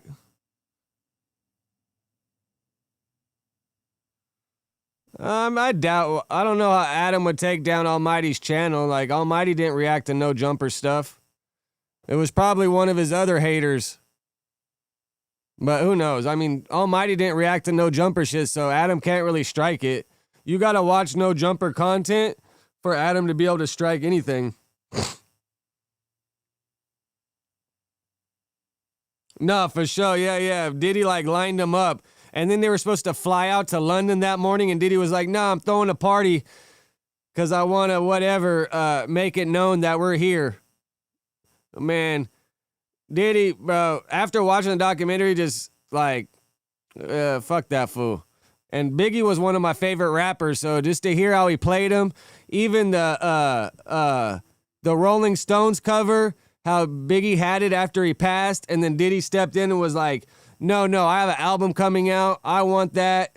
How he tried to rewrite the contract and all that stuff. And then the dude that had 25% of Bad Boy or whatever got fired a couple months after because he refused to change the contract that Diddy told him to. Man, it's crazy. Now, I haven't got to episode 3 yet, but you know episode 3 is probably going to start getting into all like, because it ended with Kim Porter, and now they're probably going to start getting into all like the crazy recent beatings and everything and the woman parties. But, bro, it makes Diddy obviously a piece of POS. But I wasn't really tripping. Like, bro, if that dude want to fly hookers out, have cum rub on his nipples, like, that's a him problem. Obviously the beating of the women, that's a little crazy. But, bro, his business tactics and how he did everybody dirty is just like, wow, bro. Diddy thought he was bigger than the world. And this is what happens, man. You think you're bigger than the world gonna come back to get your ass. And it's like how all his homies are exposing him that he grew up with. Like that one dude with the dreads and the hat is like his best friend from childhood, that he was like just saying everything. And then he had the other dude that I said was a 25% owner. It's like, all these dudes are just exposing Diddy for his tactics. And if he was good to all these people, they probably would have sat back and shut up and not said nothing. But, all right, the No Jumper show just started, so I'm going to tap out. Y'all go watch that shit. I got to go hit the Jimmy Gym. Let me do my roll call real quick. All right, Sev, I appreciate you. Hurley, Rude Shooter, I appreciate you. Dirk, I appreciate you. Quick, I appreciate you. I'll make sure I don't want to miss anybody. Cree, I appreciate you. Tech, I appreciate you. Mr. E, appreciate you. Point and Shoot, I appreciate you. I doubt he's still in here, but I appreciate you. Dante, appreciate you.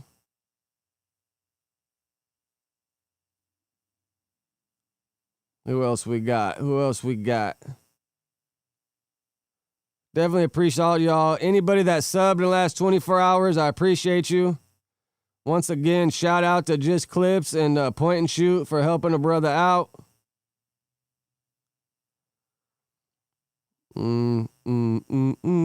Isaiah, appreciate you. Big Trippy, appreciate you, player.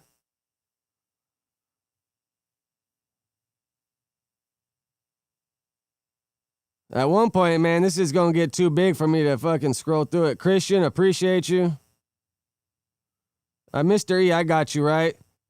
Oh, fuck. I actually closed it at one point. When you reopen it, you lose all the chat history. Oh, JJ, appreciate you. I think I got everybody. If you haven't, please hit the like button. That shit helps the player partner out.